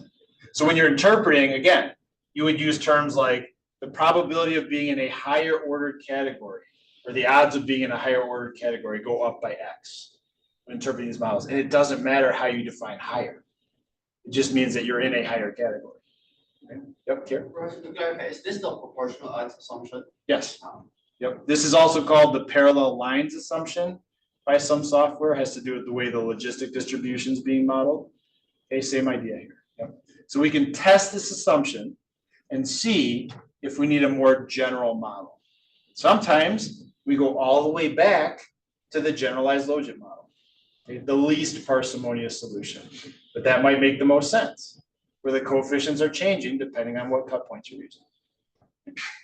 So this is what, when you look at the default logit modeling or the default ordinal logit modeling procedures in software, this is the approach that's being used, where we assume that the coefficients are the same, no matter what the cut point is. What might change is, again, whether this is a minus or a plus. And that's where linear regression can be very helpful, just to confirm what you're looking at. Okay? Okay, so way we fit this in Stata is SBYO logit. And again, I want to reiterate, SBYO logit fits the proportional odds model with that proportional odds assumption. Okay? That's the assumption being made when we fit that model, is those coefficients are the same no matter the cut point. Okay? R, you have the SBYOLR function in the survey package. Also fits the proportional odds model. Okay? Easiest to estimate. Nothing changes about our estimation method. Pseudo maximum likelihood, just like binary, just like multinomial, same approach. Okay, to get at these coefficients.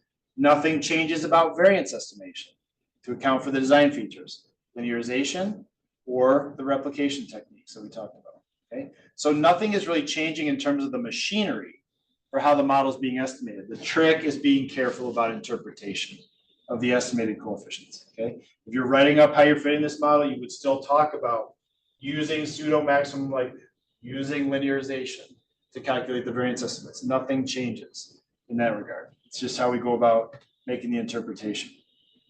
Okay, so here's some examples of what these ordinal outcomes might look like. Here's one from N. Haynes. Tell me which of these 4 sentences best describes your usual daily activities. Okay, You sit during the day and do not walk about very much. You stand or walk about quite a lot during the day, but don't have to carry or lift things that often. Next level up in terms of physical activity. So 2 is greater than 1. Number 3, you lift or carry light loads or have to climb stairs or hills often. Next level up in terms of physical activity. So again, categories can be ordered 1, 2, and 3. And then number 4 is you do heavy work or carry heavy loads, kind of the greatest amount of physical activity. So the values on this physical activity variable can be meaningfully ordered. And again, we can choose a cut point to what we would call high physical activity. We could maybe call 3 and 4 combined high physical activity, taking advantage of the ordering. We might just call 4 high physical activity and then model the probability of that relative to categories 1, 2, and 3. Okay? What proportional odds says is it doesn't matter. Okay? We could call 2, 3, and 4 high physical activity. We get the same coefficients in the ordinal logit model. It doesn't matter. George? Brady, what if you flip the ones that are more activities, number 1, the other way around? Right. The model will still be able to. So you're gonna get the same model, but all the signs would be flipped, right? So if you recoded this from 1 to 4 to 4 to 1, all the signs would just be flipped. So you can think about, because it's kind of a brain twister, right? You already have this minus issue to worry about in the way the model's being written. But if you recoded this variable in some way, you're minusing times a minus, and that's a plus. It's like, that's where the best solution is fit the linear regression model and just make sure that you're interpreting the relationship in the right way. That's all. Yep. And the reason you can do that is because these are ordinal values. I would not say the same thing for multinomial. You can do that because these are ordinal values. Okay, here's a recoded version of the ESS Russia satisfaction with life variable. So that was originally on a 0 to 10 scale. We might recode that into brackets of 0 to 1, 2 to 4, 5. So you're kind of in the middle, 6 to 8, or 9 to 10, highest satisfaction, ordered categories, where we can meaningfully order them in some way. Okay. Yep, The previous example, Yep. what did you do with the refused and don't know? Those are just missing values, just dots. They would be recoded to dots. But Myra brings up a good question. What would happen if we left those values as is in the data set? Right? Yeah, they'd be thought of as being indicative of a higher level. And that could completely screw up your estimates. There's a lot of missing data. So if you have missing data like this, coded as 7 and 9, you'd want to recode it to a missing value before you fit the model. Otherwise, you're going to have that issue where they're treated like higher values, right? So we want to definitely avoid that. Okay. Okay, so running with that satisfaction with life variable bracketed, here's the weighted distribution of that recoded variable that's called satisfaction with life 2 in the ESS data set. And you can see it's a little bit symmetrical. Most people fall into that 6 to 8 category, okay? Very few in the extreme categories, 0 to 1 or 9 to 10. Most people are somewhere in the middle, with most falling in 6 to 8. But we can certainly model that as an ordinal dependent variable in this case. It's just a question of whether or not the proportional odds assumption applies, okay, for this particular outcome. But these would be 5 ordered categories. Okay, so back to that specification. Again, remember that we're modeling the log odds of the dependent variable being less than or equal to some cut point versus being greater than that cut point. That's the logit that we're modeling. So we have to talk about the log odds of being higher versus lower. Why am I saying higher versus lower when we're saying y is less than or equal to k? Because of the minus sign. Most software will default to that minus parameterization. And if that parameterization is used, I'm actually modeling the log odds of being higher versus lower, even though it's written this way. All because of that minus sign. Okay? And again, we can double check that with linear regression. All right, so this is just echoing what we saw in the previous slide, but these are the parameters that we're trying to estimate. And in an ordinal model, the software will actually estimate all of these possible cut points that you could choose. So you're going to get multiple intercept estimates, not just one. Okay, so you're going to get a unique intercept estimate for each of those possible cut points those are important to calculate predicted probabilities of being in each cut point. Remember in the, I'll just draw a quick picture here. We're assuming a logistic distribution, an underlying logistic distribution. In the case of ordinal, in the case of binary logistic regression, we assumed that this was a logistic distribution. I'm going to abbreviate it here. Looks kind of like a bell-shaped curve. The logit that we were modeling defines the value of that logistic variable. And we're basically modeling the probability of having a 1, which is the area to the left of whatever that logit is. Okay? So given the value of that logit in binary logistic regression, we can calculate the predicted probability, the dependent variable being equal to 1. But in the case of ordinal logistic regression, we have multiple cut points, right? Because we have more than 2 categories of the dependent variable, but they are ordered. So we can still use those cut points under the same logistic distribution. We still have that underlying logit, which is being defined up here. What changes is the cut point, right? And we need those cut points so that we can calculate the probability of a 1, the probability of a 2, the probability of a 3, and the probability of a 4 based on those cut points.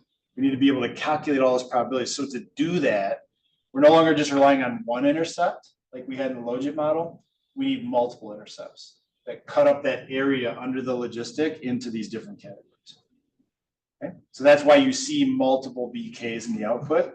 And the proportional odds assumption says the only thing that's changing is the intercept, depending on the cut point, not any of the coefficients. Okay? So another way of thinking that parallel lines idea, this is also sometimes called, as the logit changes in value, those lines all shift in parallel. They don't become narrower or become wider in between the cut points, they all shift in parallel. And that's where that idea comes from. That's the same thing as saying proportional odds. Okay, so that's the underlying model being used within Stata here. And we can again check that with regular linear regression. Okay, so we have these unique cut points, but a common set of regression parameters, okay, depending on what cut point we're talking about. So relative to a generalized logit model, instead of having k-1 times p plus 1 coefficients that we're estimating, we just have k-1 plus p coefficients, and that's it. Okay, far fewer parameters that we need to estimate, as long as that model makes sense. That's where we have to test this fit. Okay, make sure that the proportional odds assumption makes sense, make sure everything holds that we're assuming here. If it does hold, we have a much simpler way of describing these relationships than we had in generalized logit modeling. So we're still going to look for these measures of fit. Okay, calculating probabilities is a bit of a task, okay, because again, we have all these different cut points to juggle. But basically what we have to do is calculate that cumulative probability for one choice of cut point, and then calculate the same cumulative probability for the immediate previous cut point, and then look at the difference between those two, right? That's like that window that I was drawing here. If we wanted to calculate, let's say this was category 1, this was category 2, this was category 3, and this was category 4 over here. If we wanted to calculate the probability of being category 3, we'd have to calculate the cumulative logit up to and including 3. And then we'd have to calculate the cumulative logit up to 2 and look at the difference. And then take the predicted probability based on that difference. Okay? That's all this is saying right here.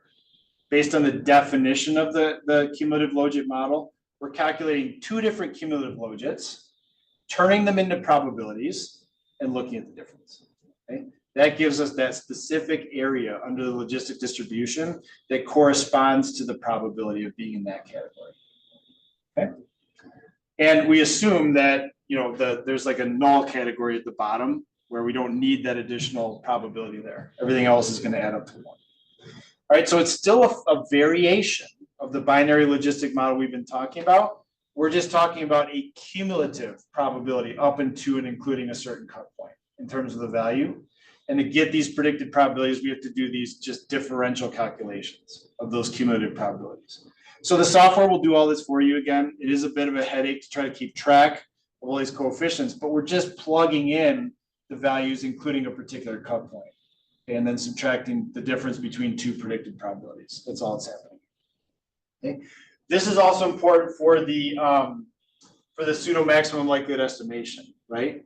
To write down the actual likelihood, this is where we get each of these probabilities in the likelihood function. So this has to be done in the background when the model is defined to begin with, okay, to get those predicted probabilities for the likelihood. Okay, so going about fitting these in Stata, we would use SVY O-logits. Okay, we talked M logit for multinomial logit. O-logit fits the cumulative logit model with the proportional odds assumption. Okay, and after that, everything works exactly the same way. Dependent variable listed first, then whatever predictors you want to consider for that dependent variable. Okay, and if we want to see odds ratios associated with the coefficients, just add that OR option, just like we did with SVY logit. Okay, that'll turn everything into an odds ratio. And again, we're just talking generally about higher versus lower when we talk about those odds. Okay, now what's very cool is that Richard Williams, who's a professor at Notre Dame, has written a user-written add-on command called GOLogit2, okay, that can link up with SVY O-logit functionality and do that design-adjusted test of the proportional odds assumption. And what's really cool about GOLogit2 is that it will consider every possible ordinal logit model. It takes a little bit longer to fit, but it's like the wordiest Stata command I've ever seen. Like based on the results of testing all those sequential models, it literally writes a paragraph telling you which model to choose, depending on the models being compared. It's really, really cool, but it's very verbose. So we're going to see an example of that in lab on Friday, but it's pretty cool if you're modeling an ordinal dependent variable, because you can't go wrong in terms of seeing which model provides the best fit to the ordinal variable. So very, very cool. And then in R, we have the SVY OLR function. Works the same way like all the other survey regression commands, model formula first, and then design objects, and that's it. And it's using that proportional odds assumption. So we can then summarize that model, see the estimates, and obtain odds ratios just by exponentiating the estimated coefficients based on that model. We just have to get into the right mindset of how to interpret those ordered categories. Okay, so for the satisfaction with life variable that we recoded in the ESS, fully adjusting for all those design features, this is what the log odds output would look like, the estimated coefficients. Because we had 5 categories on that variable, there's going to be 4 cut points that we need to calculate the 5 predicted probabilities, like 4 lines under the logistic distribution that are going to shift back and forth depending on the values of the covariance.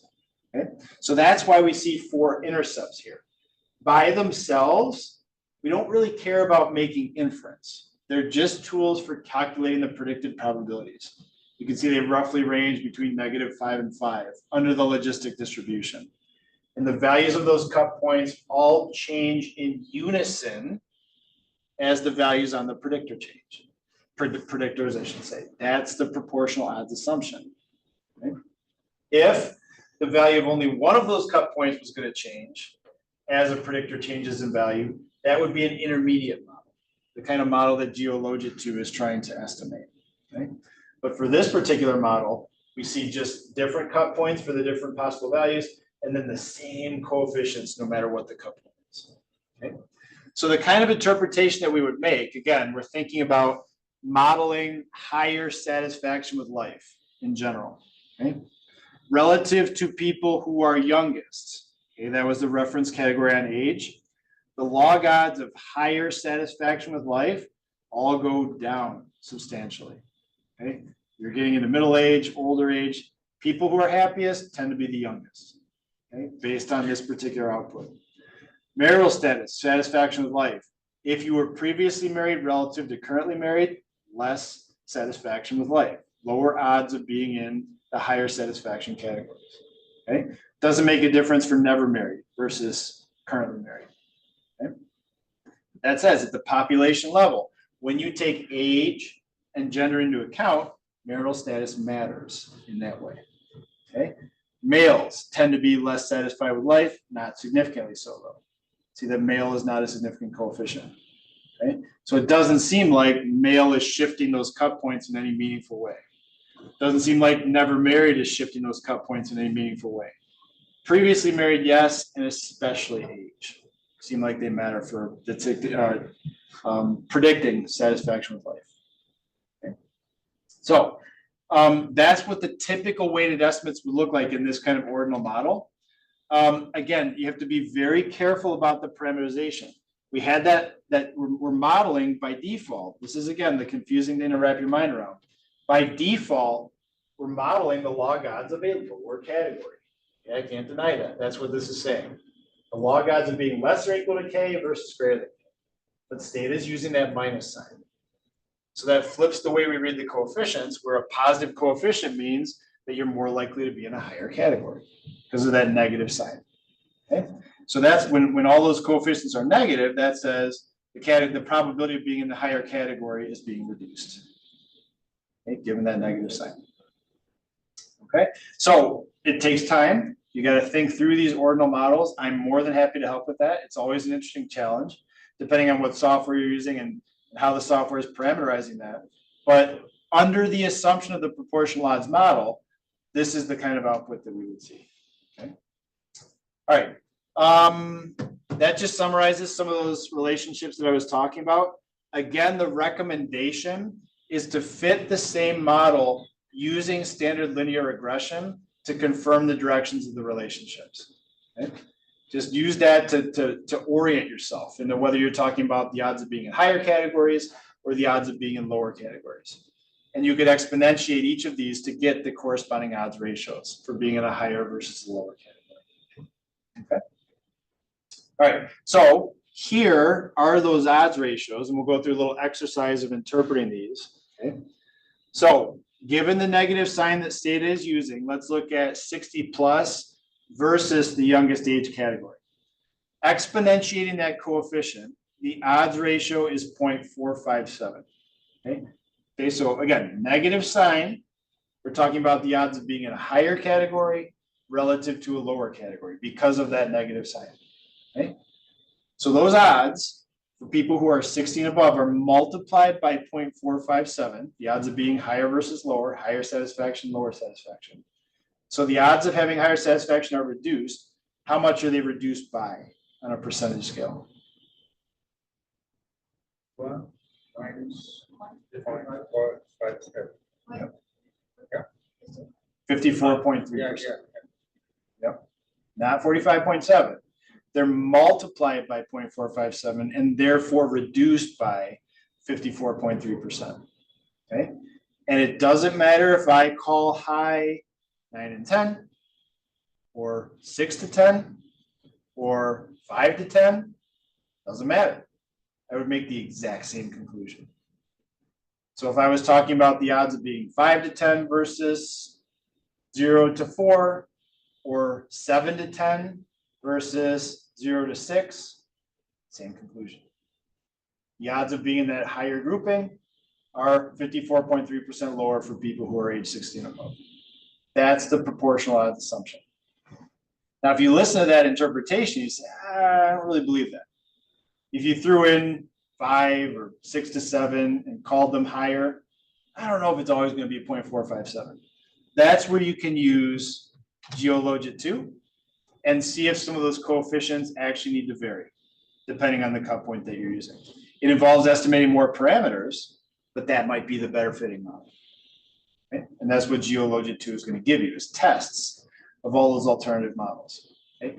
Then, if you find support for a less constrained model, you got to think a little bit more about the interpretation, right? Because you're going to get a different coefficient for a predictor depending on what cut point you're using. So it gets a little bit more complicated, but that's a better fitting model for that particular data set. The proportional odds assumption that all the different software generally makes says that it doesn't matter what you choose as that cut point when you make the interpretation. Okay? Everybody with me in that regard?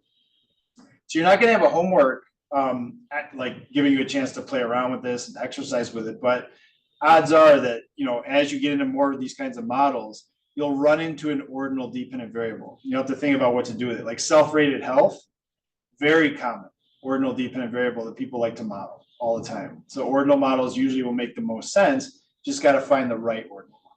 So I'm happy to help you kind of walk through the interpretation as need be, but we'll see additional examples in the lab. Another example, previously married. Okay, remember the reference category is currently married. So the odds of being in a higher value category relative to a lower value category because of the minus sign, those odds are multiplied by 0.807. Okay, so how much are they reduced by? About 19 points, right? If we round up to 0.81, right? So 19% lower odds of higher satisfaction with life if you're in that previously married category relative to currently married, adjusting for age and gender. Okay, notice I'm keeping it very general. I'm just saying higher satisfaction with life. I'm not quantifying if that means 9 and 10 or 8, 9, and 10, because it doesn't matter. I could call higher being 3 and above. It doesn't matter under the proportional odds assumption. Okay, everybody got that? Okay, so that's the default kind of model being fitted. We can check it with that geologit2 command. Unfortunately, R doesn't have anything like that geologit2 command. That's something very unique to Stata in that it takes advantage of the design features and also tests all those alternative models. So it's pretty cool to do that overall. And again, with the verbose kind of output, it's pretty cool. So we'll see an example of that on Friday.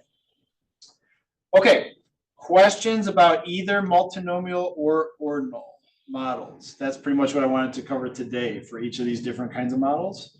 Any questions about these? Yep, Kier. I just have a clarification in geologit2. Yeah. So it tests if the proportional odds assumption is violated, incorporated for the design effects, and it gives out the proper models to use. Right.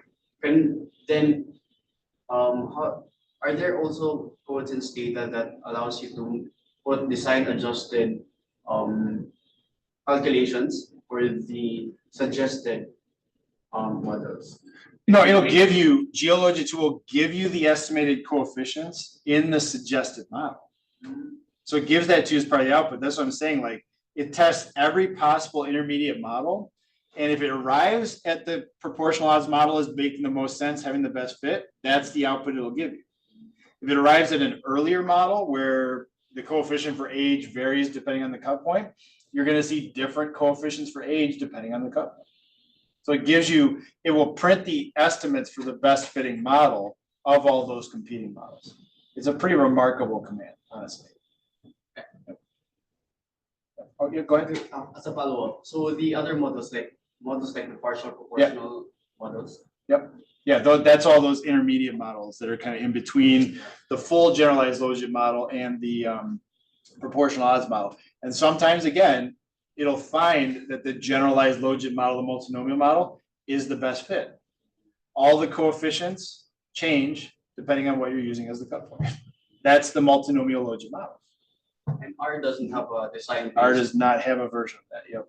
So if you want to do this full scale comparison of all these alternative models, fully adjusting for the complex sample design, geologit2 is the only game in town. I don't know of anything like that in SAS, in Sudan, anywhere else. It's a really unique command. Yep, for these kinds of models.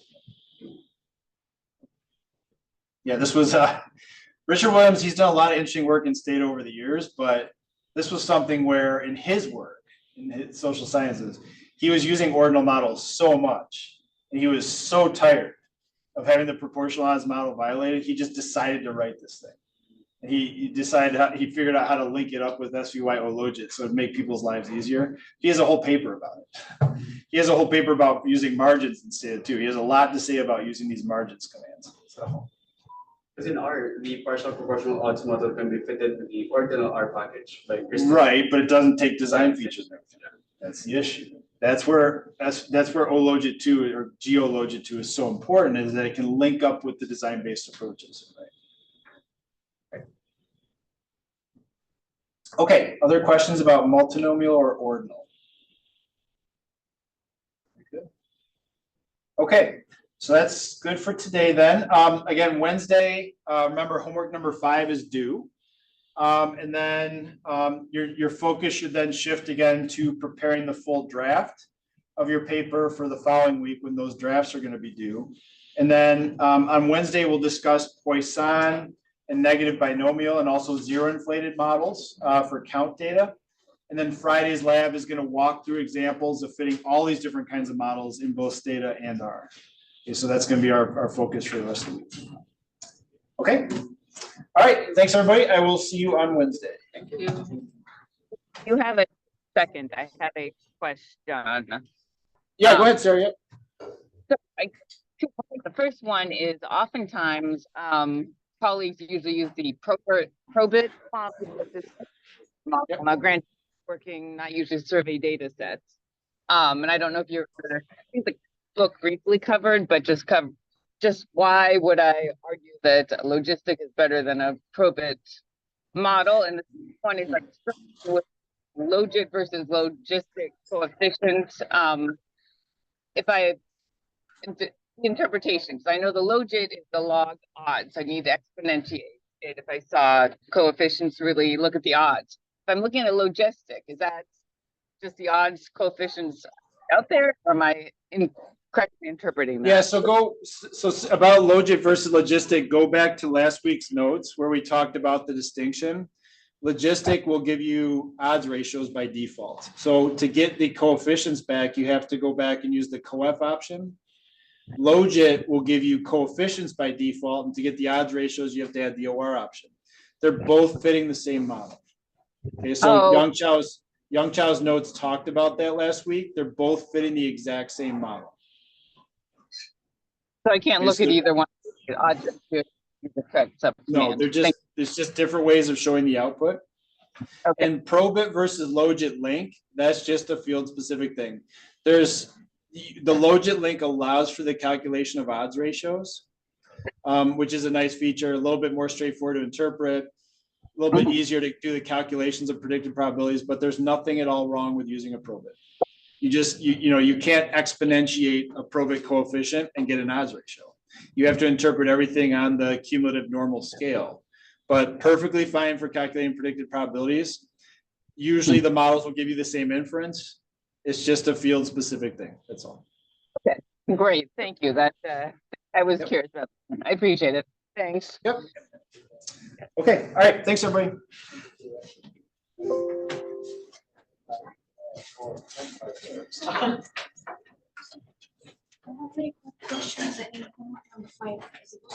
Okay.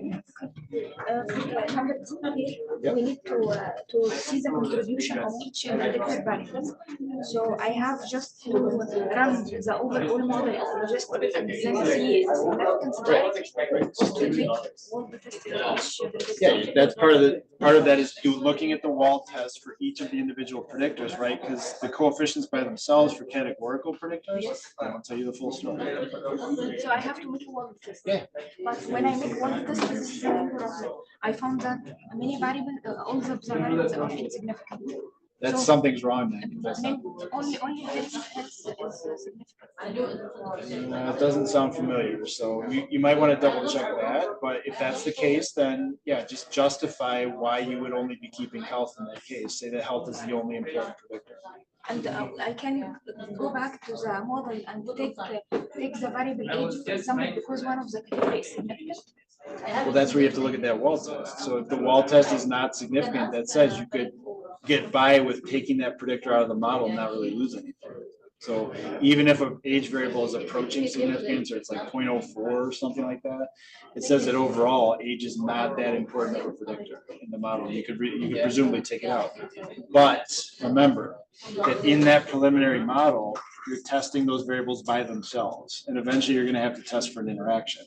So even if that variable does not show up as significant based on the wall test, you would still keep it in the model to prepare for including the interaction with other variables. To be able to make sense. Right. What about this one? Here is the estimation coefficient. It's Taylor series linearization.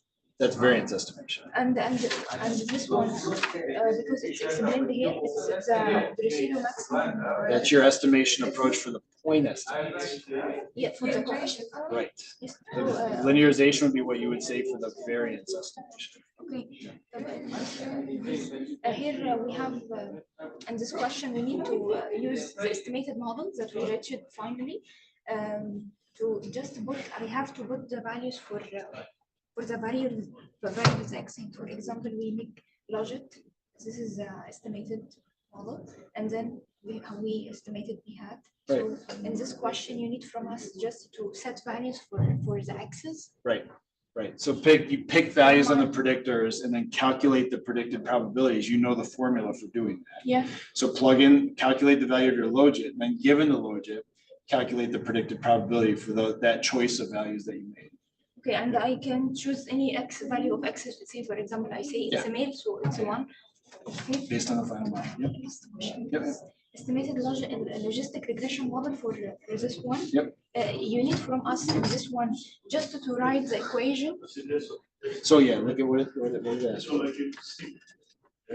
Based on this table, prepare a short paragraph, not the equation. Yes, this is number B. Yeah, Okay. there's nothing else to do in A. Oh, okay.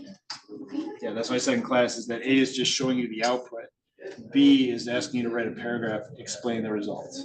Yeah, okay. Yep. Thank you. Okay, thanks.